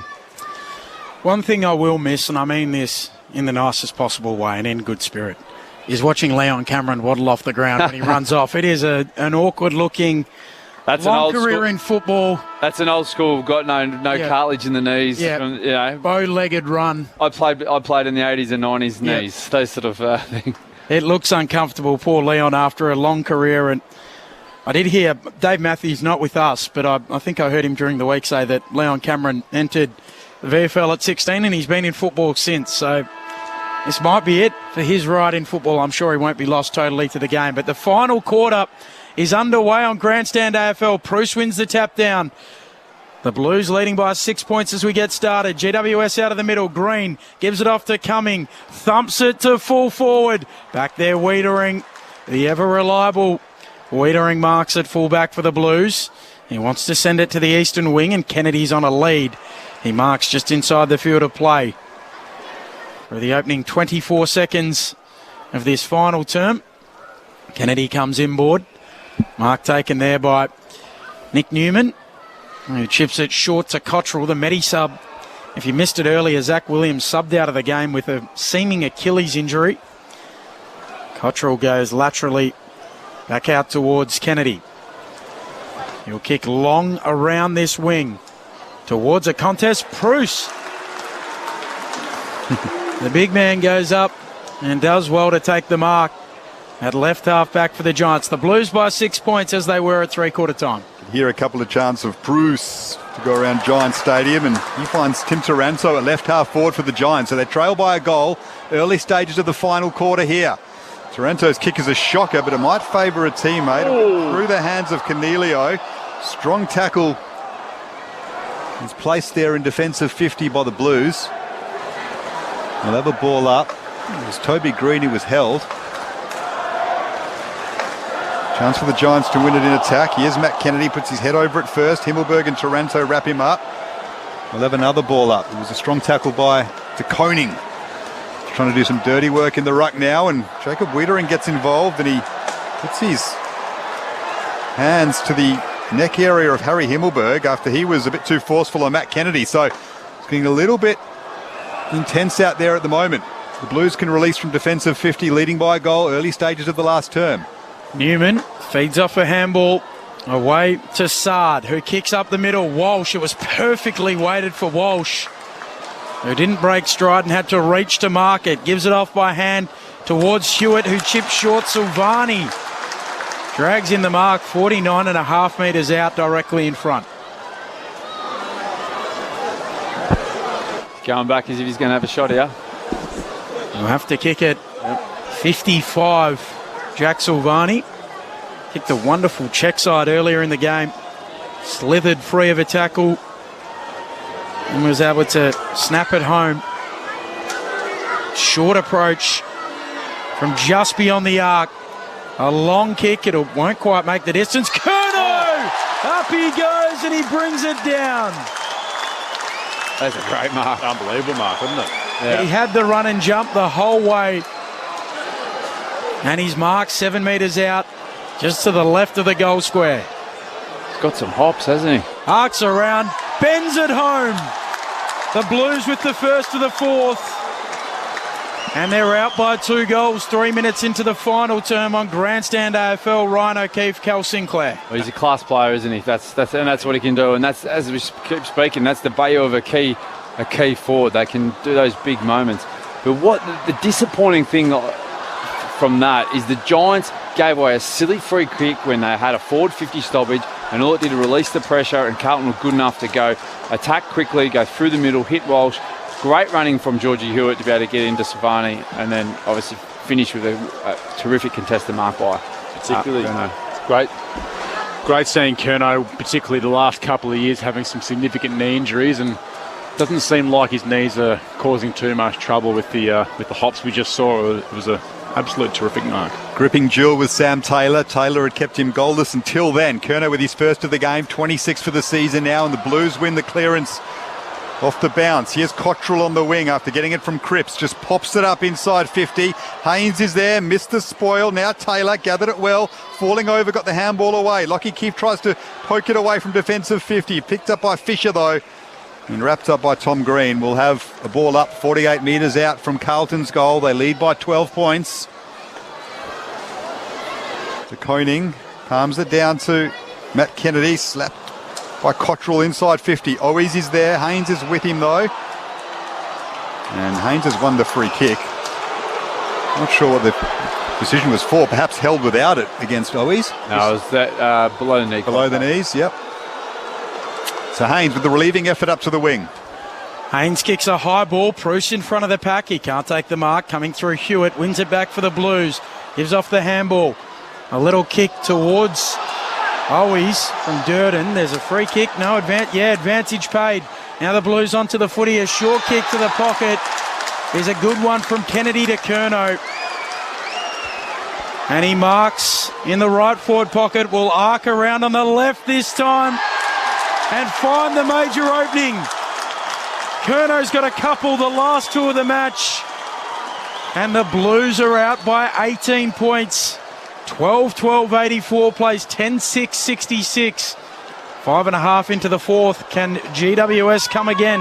It's probably where they've struggled a little bit, I reckon, coming out of defence. What they did in the first quarter is they don't like going long out of defence, the Giants, because Carlton have just been set up so well. They can just slingshot it back in for another repeat. He's up and about now, Curnow. He said Taylor sort of smothered him all game. He kicked 2 quick goals, and that's the momentum shift. And we talked about that ebbed and flow, and Carlton have definitely got the momentum now. So if they can capitalise, when the Giants do wrestle that momentum back, hopefully it's enough buffer to get him over the line. Charlie Curnow, sign of a good player. Goalless to three-quarter time. Kicks 2 quick ones to start the last term. Carlton with an 18-point lead. Can the Giants respond? Callan Ward's given away a free kick against Paddy Cripps in the middle of the ground. Cripps plays on now, goes straight down the centre of Giants Stadium. And they've marked it again inside 50. It's Carroll. He won front position. The Cripps kick fell onto his chest. And he'll have a shot from 40 metres out directly in front. He's been busy this second half, Carroll. He's been really, really good getting there, making a fair bit of impact around the ground. Those players on the outside for the Blues, the likes of Durden and Fisher and Carroll, have had a big influence. He's up to 11 disposals now. Jack Carroll, the youngster, his first season of AFL footy, strikes this on his left boot, and it's just faded to the left, through for a behind. So Carlton's lead 19 points. They are 12-13-85. The Giants 10-6-66. What have GWS got in response, Ben Cameron? So Kennedy with the kick in. Runs to the pocket, chips it short. Spots up Iden. Iden will run around.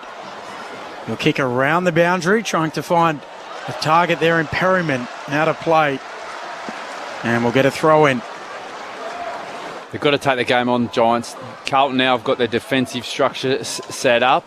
If they move the ball slow and don't try and win the game, Giants, it's going to be very, very hard. The Blues by 19 points, 7 minutes into the fourth. Bruce swats it back boundary side onto the footy, Taranto. Now Perryman. Perryman kicks around the boundary towards Riccardi. Can't take the mark. Canelio front and square. Handball to Ward. Handball to Kelly. Low into the leading chest. No, you're exactly right, Ryan. They need to play with a bit of risk now. They need to put some speed on the ball, use the power and athleticism that they've got. And you've just seen there, they take the game on, win it at the source, and they're able to find something inside 50. Stone just leading at that beautiful left leg from Kelly. Wouldn't mind doing that. He'll hit you 99 times out of 100. Here comes Stone. Boot to ball from 40. He tugs it left. A minor score, never really gave it a chance. Didn't look like it. So back to 3 goals neat. 9 minutes into this fourth term. Missed opportunity from the Giants. So Doherty with possession number 22 brings it back in for Carlton to left half back. Taylor leaps highest and punches it free of the pack. O'Brien and now Cripps have it. Cripps tries the don't argue on Adam Kennedy. Did he get him high? I think he fair did. Shout for that, but umpire didn't pay it. Doesn't matter. GWS have it back. Nick Haynes with the relieving mark. Now sends it to half forward. The Blues able to win it back though. Newman has a man free in Silvani. Silvani 60 out. Marks, plays on, gets around Haynes, has time to steady and kick on goal. Jack Silvani, he's got another one. He's second for the afternoon. And the margin is now out to 24 points in favour of the Blues. He's just a smart footballer, Silvani, isn't he? Just got class, just doesn't get panicked or phased. And unfortunately, I think that's the ball game. As soon as they hit the boot, the arm just went up. Yeah. So terrific finish. And those sort of players are worth their weight in gold when they can finish those goals on the run. I actually think he's been super today. I'm not sure of his stats, Garbs. He's had a 17 disposals now, 2 goals straight, 4 inside 50s, 8 marks, Jack Silvani. So, in the absence of Harry Mackay, he's given them another option, hasn't he? Not much more you can ask for, Ryan. Yeah, it's not the stats that he just impacts the game. He doesn't waste it. He makes things happen. Even little knock-ons and touches. Now he's in the ruck. Like, he just knows, he knows his strengths and weaknesses, and he plays to his strengths very, very well. The epitome of a smart footballer, as they say. He doesn't contest the ruck tap here. It's won by Proust, but Cripps is onto the footy, kicks it inside 50. Durden flies, no mark taken. Keefe at the fall. Handball away to Hamilton for the Giants. Kick to the wing. Kelly onto the footy. Ward's saw in back play for the Giants.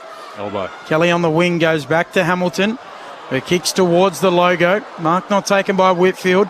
Plowman does gather it beautifully. Spins, gives it to Chera. Kicks the Blues to half forward. Curnow goes up. Doing enough there is Taylor. Brings it down. Iden's at the fall of the ball. The Giants have the numbers. Getting back Ash. Handball back to Taylor. The pressure comes again. Motlop slaps it away. It falls for Hamilton. Handball away to Perryman. And now the Giants towards the wing. They send it up towards Himmelberg. Goes over his head though. He's won a free kick, has Harry Himmelberg. And the Giants get a quick response here. Still plenty of time in this final quarter. We've only gone 11 minutes. Free kick was against Plowman, so Himmelberg on the wing. As you would imagine, the Blues back in numbers, trying to defend this 24-point margin they've created with 4 quick goals in this final quarter. Himmelberg sends it long now. Stone over the top of the pack. Picked up by Silvani.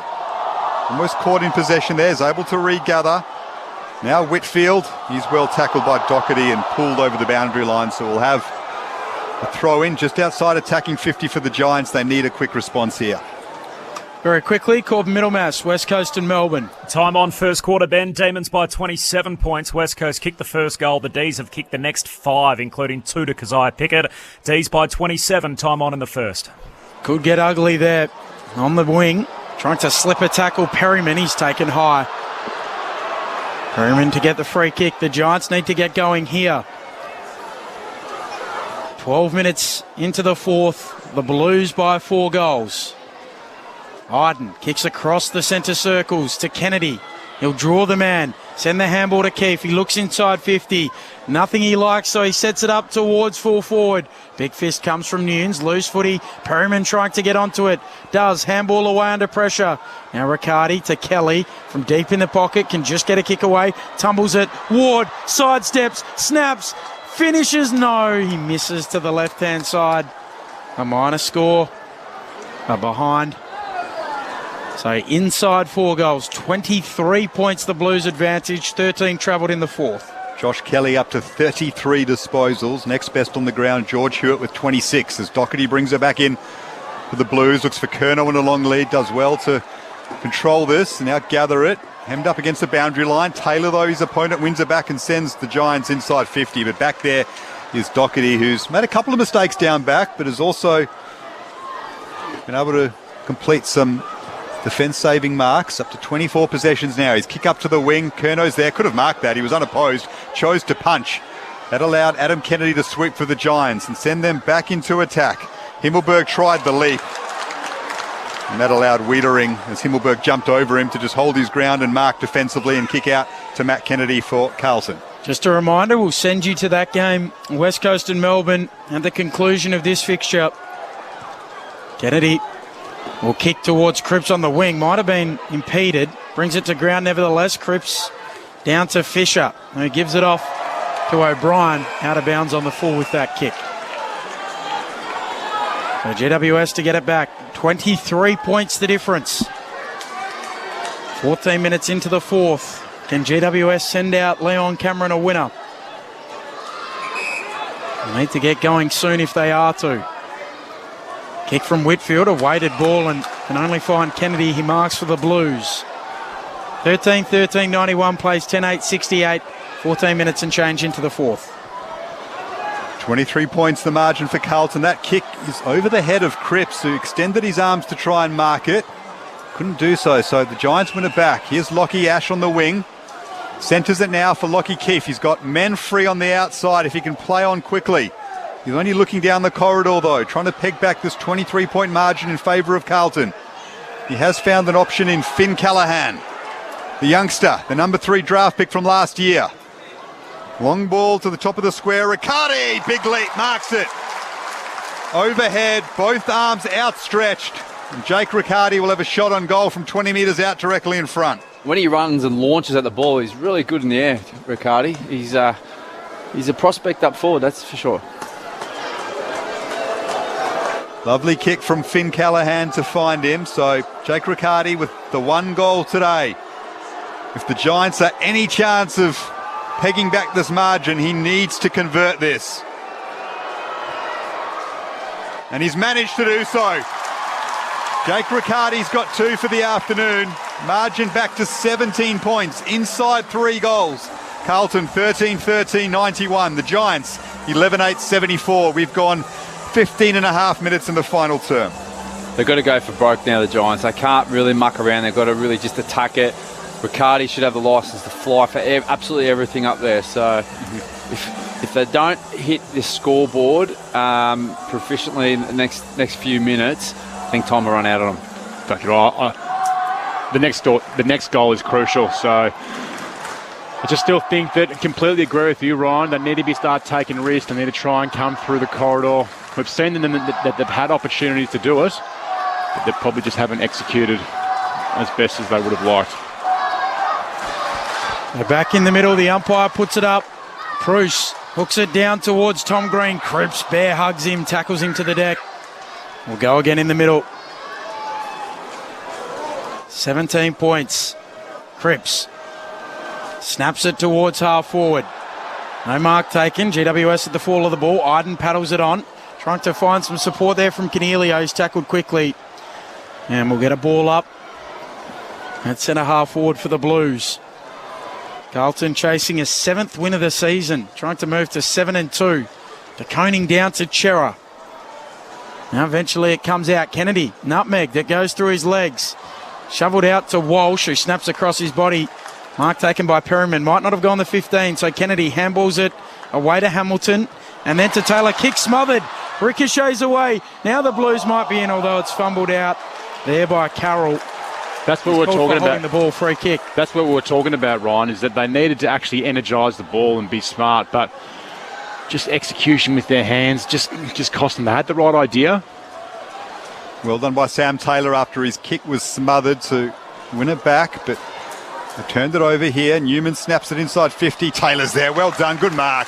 What a player this kid is. Needs to go quick. Needs to come out charging at that. He's marked it just inside defensive 50 for the Giants. And they choose to switch it. So Carlton have cut off the corridor ball with Cooper Hamilton in the back pocket. That's an ordinary effort. It bounces in front of Adam Kennedy, who's able to gather though. Good hands. Now releases Iden with the handball. He chips over the top, looking for Taranto. It's slapped away from him. Here's Saad looking to swoop on the wing. Has a bounce just inside the boundary line. Has a second bounce. Tries to duck inside Iden. He's corralled, so he goes backwards to O'Brien. His snap finds Motlop. He couldn't mark. Now Hamilton has it. Hamilton gives off a handball towards Ward. Now Ward has to go back and get it, and the Blues are there. Hewitt, handball away to Nunes, lateral kick, not the 15 to Doherty. Runs to the attacking edge of the square. His eyes light up. He pulls the trigger and ends it for Carlton. Oh, they'll celebrate around Sam Doherty. And so they should. A thumping kick is a knockout blow. And the Blues are going to win their 7th game of the season. That was an absolute bomb. He's just taken the big dog out and teed off. That was a beautiful kick there by Doherty. But they had their chance, the Giants. They won the footy back. The corridor opened up for them beautifully. Just unfortunate that they just couldn't execute it by hands. Just a couple of fumbles, and Carlton have really lifted the intensity with the physical contest and the class of Doherty to finish that. Well done to him. The Blues out by 23 points, 14-13, 97 players, 11-8, 74, 19 minutes into the fourth. You're right. The Blues have been able to execute a lot better than the Giants. Still time for GWS, but it would take a miracle from here. They do win it. Bobby Hill's on the ground, the sub. Just outside 50 as a shot at goal. He's got Himmelberg in the pocket and he's found him on the chest. So we're not sure who Bobby Hill has come onto the ground for. Himmelberg's marked it. He'll snap this from the pocket. If the Giants are any chance, he's obviously got to kick this. Still a lot of work to do, even if he does. Himmelberg has 2.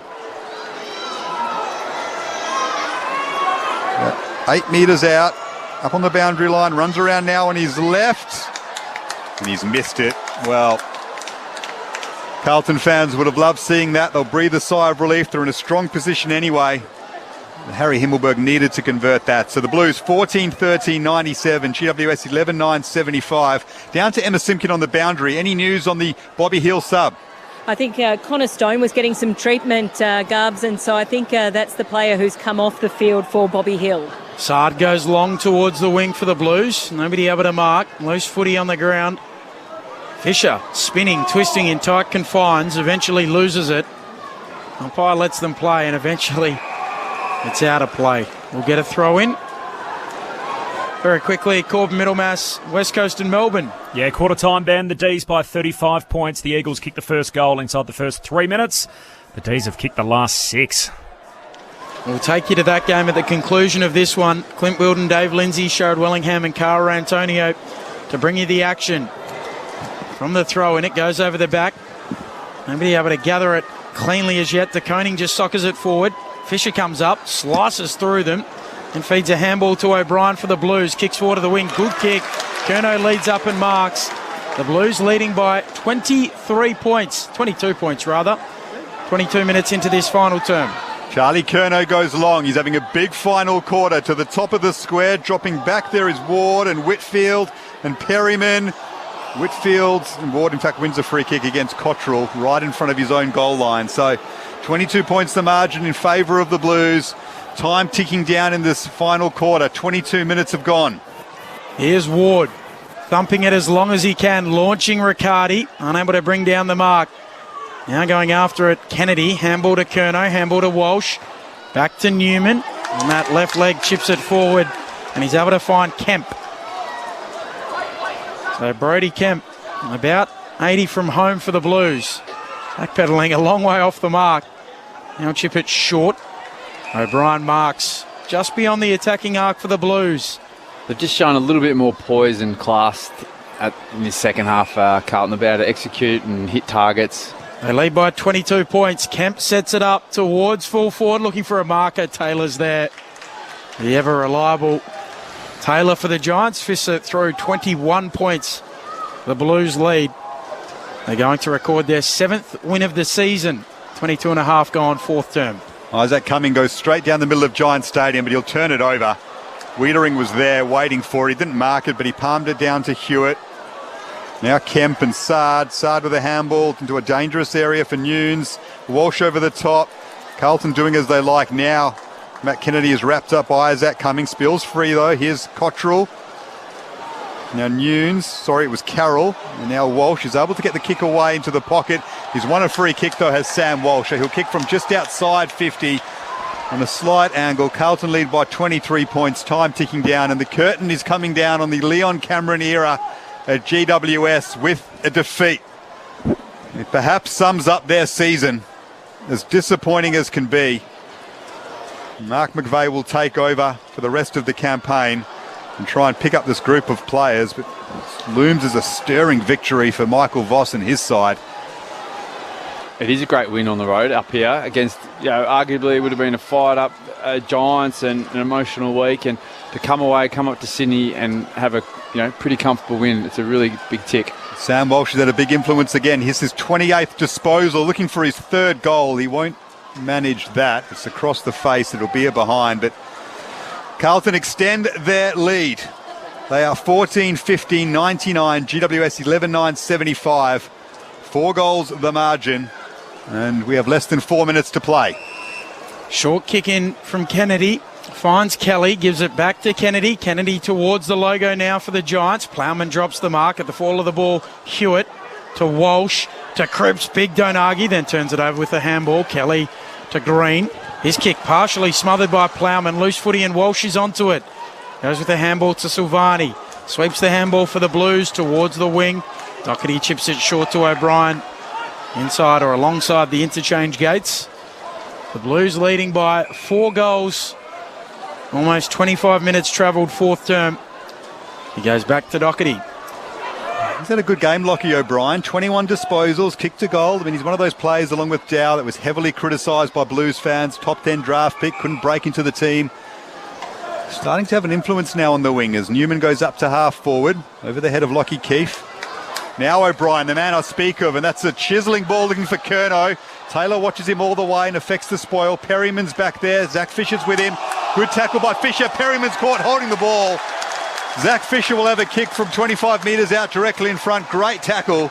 And that sums up his game, Cal Sinclair. No, it certainly does. I think we've mentioned his name a few times throughout the call, Garbs, and probably just another reward for his hard work.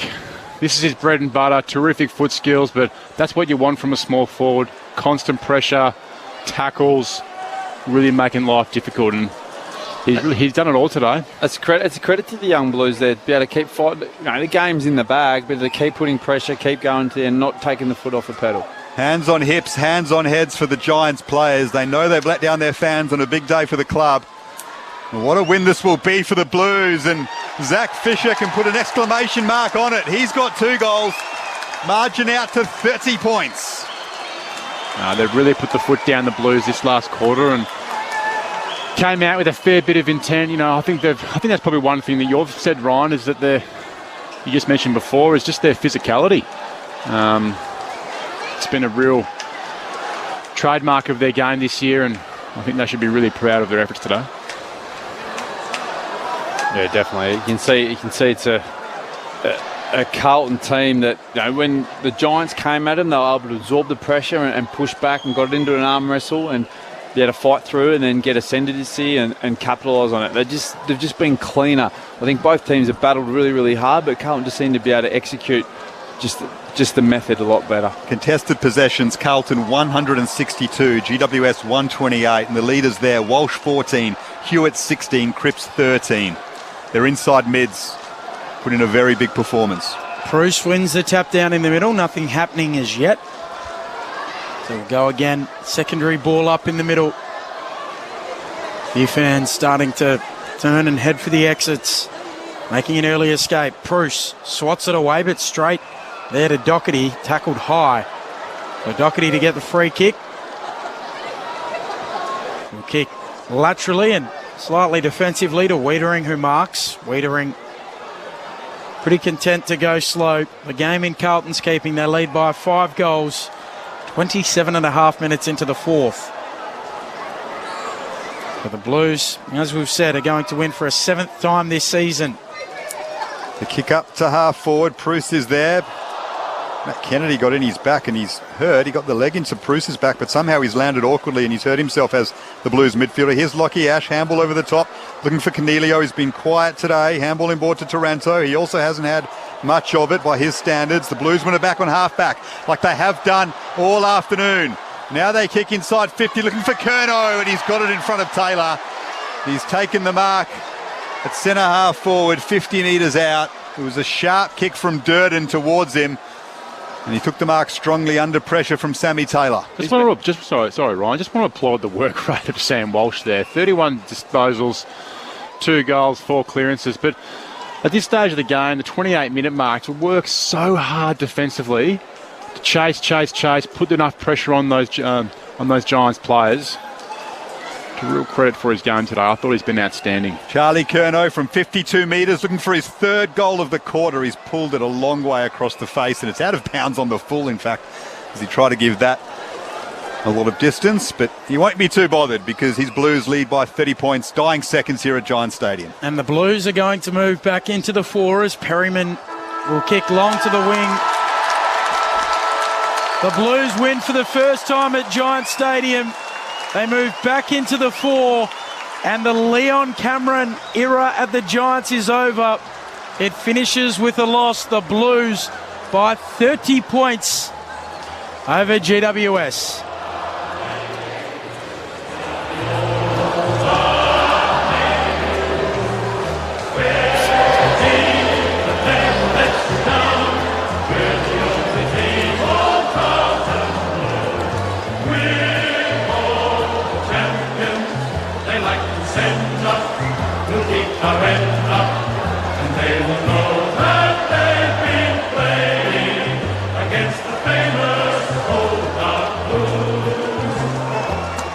So for the Blues, multiples to Walsh, to Durden, to Fisher, and singles to DeConing, Kennedy, O'Brien, Motlop and Silvani.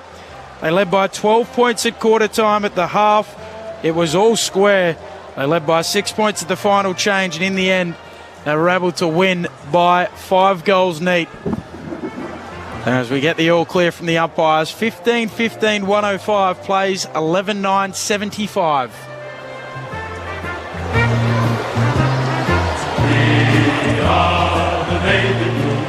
We are the old dark Navy Blues. We're the team that never lets you down. We're the only team old Carlton knows. With all the champions they like to send up, we'll kick our end up, and they will know that they've been playing against the famous old Brian Murphy, Cal Sinclair, what did we see between GWS and Carlton as Leon Cameron departs as the Giants coach with a 30-point defeat to the Blues? Yeah, look, I thought it was actually a pretty good game of football, to be honest. I think Carlton came up here with a real intent. We saw the dominance that they had, particularly in the first 20 minutes of the game. But, look, Giants responded. They had a crack. They really worked themselves back in the game. But I just thought probably, Ryan, all over the ground, that Carlton just seemed to be a lot more efficient. I just thought defensively they were set up, they were a lot more stable. I thought they impacted Giants a bit better on turnover. I think Giants had their opportunities on turnover, but probably just, I think we mentioned it a few times throughout the call, just probably overused the footy a little bit, didn't capitalise on their shots to goal. But Carlton, I'll tell you what though, they've got some classy players, particularly forward half of the ball. You know, Fisher for one for us. I thought he was outstanding today. Durden today popped up with a couple of goals, but Jack Silvani I thought was absolutely super. But I thought their midfielders real even spread. Walsh, Matt Kennedy was outstanding. Cripps is always outstanding. Chera, Hewitt. Pretty well balanced performance, I would have thought. And that's the difference this side. They've got depth in that midfield. We spoke about that before the game. You know, throw O'Brien in there as well, who was really, really good. So they've got a really good spread. They're not relying on one or two players. So you're right. They just executed. They were just a little bit cleaner. Giants had their opportunities and they just couldn't capitalise on it. And that's what we kept saying during the call, that it's whoever capitalised on the opportunity, and Carlton were able to do that to their full credit. So look, they're looking good. They're the real deal, Carlton. So you know, they'll play finals, and if they can keep this up and play this sort of brand of football, you know, they're going to cause some headaches in there. Look, Giants, as we said, it's an end of an era. It's the what do they call it? The cycle of life in AFL. But now you look at the Giants. Okay, once today's done and that's a full stop on this, and we'll work on to the next era. Yeah, it's just there's a few gaps in there. It's a few gaps in their team. I just think their forward line needs something, needs a key just to be able to take the pressure off. Bit of presence, yeah. Yeah, a bit of presence. Like Ricardo did was okay, but just someone else there that can just crash bash. You know, Jesse Hogan, but he's not that sort of player. You know what I mean? Like I think they just need a big brute to just be able to bring it to ground. And then what ends up happening is Green and these other guys get into it and play to more of their strength, not relying and Himmelberg not having to rely to take on Wiederings and that in the comp. And I think you made the point before the game. They're probably at the stage where they probably just don't want to rely on Toby Green to kick 4+ goals every single week, because, you know, in his role, it's very easy to kind of fall in the trap of, you know, you not fall in the trap, but it's very easy to kind of have games where you have one or two touches or 1 or 2 goals, but they'd probably just need a bit better of a spread. For those of you who are listening on News Radio in New South Wales and the ACT, it is just about where you will leave us. Carlton winning by 30 points over GWS as the coaching career of Leon Cameron ends. Thanks for your company. For the rest of you, we'll continue on as we just wrap this up momentarily before we send you to West Coast and Melbourne with Clint Wilden, Dave Lindsay, Sherrod Wellingham and Cara and Antonio. There is a nice sight here, the GWS players lining up to set up a guard of honour. Also, a lot of the GWS players. Carlton are coming across too now, so it's a great sign of respect. They've said hello to their fans and thank you. Now they're getting over there to do a guard of honour for Leon, which is, that's just great sportsmanship. A few boys cramping. You just see them running over. Oh, they're hobbling. Looks like they're running in a pothole. Yeah. Sam Doherty, I think, driving it. He was the first to sort of run over a lot of the players getting around. Zach Williams as well. Well, there's a few GWS players running around in the Blues outfit anyway. That would sting. So they all line up as Leon Cameron will be farewelled. It's been a long stint at GWS. Took them to a grand final, 2 other prelims. Has a winning record, 5 finals appearances. It's hard to knock. It's a great record, and as I said, whoever takes over his role, you're stepping into a pretty well-established club with a decent list. Not like you're hitting a real out-and-out cellar dweller. So, look, there's big opportunity, there's big upside. Do you think we probably underestimate how hard it is to coach a team from absolute scratch? You know, that this club didn't exist 10 years ago, and to get them to where they are, they're a talented list. They've played finals consistently in the last few years. They've played in grand finals, so it's a big job, though, don't you think? Oh, senior coach, it doesn't matter what club, is a massive job. So yeah, to be able to do that, be able to uproot your family and move interstate to coach. And as I said, he's got a great record, so you can't question he's done a fantastic job up here. Leon Cameron just addressing some of the fans in attendance here today as well. So I'm sure he's thanking them all as it stands at the moment. Let's see if we can take some of this. Well, boys, I mean, it's disappointing that we went out in the manner that we did. There's a lot of growth to the club. I mean, been here for 10 years, really good crowds. We know we're building a footy club from scratch, and that's the hardest thing to do. So it's a bit mixed, but it is what it is. Life goes on. We've got my health, family here, and we look forward to seeing what happens. Absolutely. You and your family, your wife Kaz and kids Millie, Harry and Jack, moved here to take on this role nearly 10 years ago. How do you reflect on your journey at this club? Yeah, look, we were clearly chasing the ultimate. We missed out on that. We got close a few times. Finals footy is what we're about, and we've had a crack 5 out of the 6 years, but we just fell short a couple of times. But, we've built our club on good character. We've got a lot of good lads there. We're disappointing today, but it's not a true reflection of what our club's about. And you've achieved so much as coach of the Giants. Can you name one thing you're most proud of? Oh, look, probably one's pretty hard. I mean, I said to the boys out before the game, you build really good, strong friendships, and they'll always be there, regardless of win or loss. And our members and fans here at the Giants, obviously an integral part of the club. Do you have a final message for them? No, stick with us. Just get behind Mark McVeigh. He's a star. He's a beauty. He's going to carry the club well for the remainder of the year, and who knows from there. You're building a club. We know it's tough. Over 30,000 members. Thanks for coming out today. Thank you. Leon, congratulations. If you'd like to head down the race with your team and loved ones. Giants family, would you please join me in one last farewell and congratulations to Leon Cameron. So Leon Cameron shaking the hands of the Carlton players to thank them and walking off down the race and seemingly into the sunset as he ushers his players to come with him. Embraces his family as well. A nice moment there. Just seeing him walk down the race, he actually made a bit of a beeline for Zach Williams, gave him a bit of a hug after what was a tough night for him. So obviously it's great to see that he's still got relationships with players that are come and gone from the place, but never an easy night when your coach calls it quits. Well, when it's all said and done, it is just a game, and the friendships, and we're dealing with human beings and emotions and bonds, and that's the big thing. And that, when you reflect back on whatever career you've had in the sport, it's those bonds and friendships that you remember most. Like as I said, I can remember my first goal, but I can remember all my good teammates and some good times I had. Those memories are so strong, and that's what it's all about. So, look, he's a class man, Leon. I've got all the time. He's such a great guy, and you can see that he's got so much love and respect from his players and the Giants community and the AFL community. So, look, all the best for whatever he goes on to do.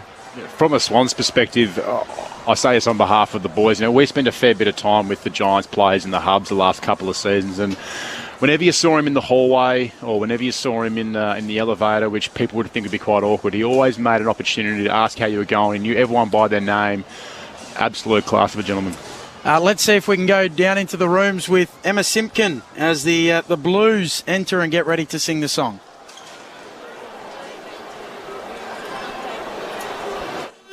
Ooh, no good. I can hear Emma, but very faintly. So I'm not sure if that is going to work down there in the rooms, unfortunately. Should we try again? No. We might have to leave it there. So apologies, Blues fans. We'll do our best to try and bring you the song a little bit later on. Sorry. That was my cue to go. No, but I was just reflecting on my time with Leon in the hubs last year. Don't want to obviously repeat myself, but I remember all the Swans players last year would be around the dining table and go, far out, Leon Cameron's a good bloke. You know what I mean? He'd always, regardless of the rivalry you'd have, he knew everyone by name and would always make sure that he'd come up to everyone in the elevator and have a short conversation. So it says a lot about the guy, particularly with head coaches. They've got a lot in their mind. You wouldn't take it personally if they didn't chat to you. We got 10 years as a head coach. Means you've done a lot of right. Yep. Well, that's a fair innings. Absolutely. Yep. You're good blokes, those Camerons. Very quickly, shortly we are about to send you to West Coast and Melbourne. Corbin Middlemass has been watching it. Corbin, what's the state of play? 39 points, the lead for the Demons, Ben. We are currently, how far are we? 7.5 minutes to go in the second term. So a comfortable lead for Melbourne. The Eagles kicked the first goal in the opening 3 minutes, and from there the D's have kicked the next 7. So 2 for Kazai Pickett, 2 for Ben Brown. D's by 39 points. 7 minutes on the game clock before half-time. Thank you, Corb. Good job today. That'll do before we head off to West Coast and Melbourne very, very shortly. Hopefully, before we do, we'll be able to bring you the Blues singing the song down in the rooms. It can't be too far away for Carlton to celebrate this victory by 30 points. I know a lot of it has been about Leon Cameron, but it has been a big win for Carlton, given the fact that it moves them back into the 4. Yeah, and as I said, if they can play, they stand for something this year. If they can keep playing that brand of footy, well, they are going to play finals. I think that's a given now. What have they got? 8 wins now? 7 wins, yep. 7 wins. So, for the back end of the year, they need a few more wins, and that secures a finals position. So, really good. Let's quickly head downstairs and hear the Blues singing the song.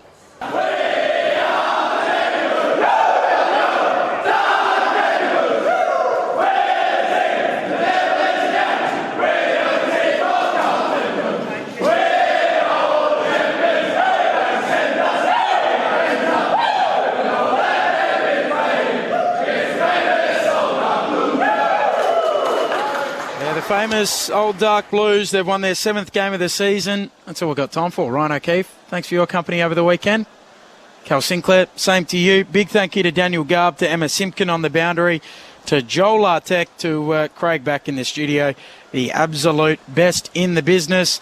We'll have to get the votes off air. We've run out of time. We've got to send you to West Coast and Melbourne. Clint Wilden, Dave Lindsay, Sherrod Wellingham and Cara Antonio.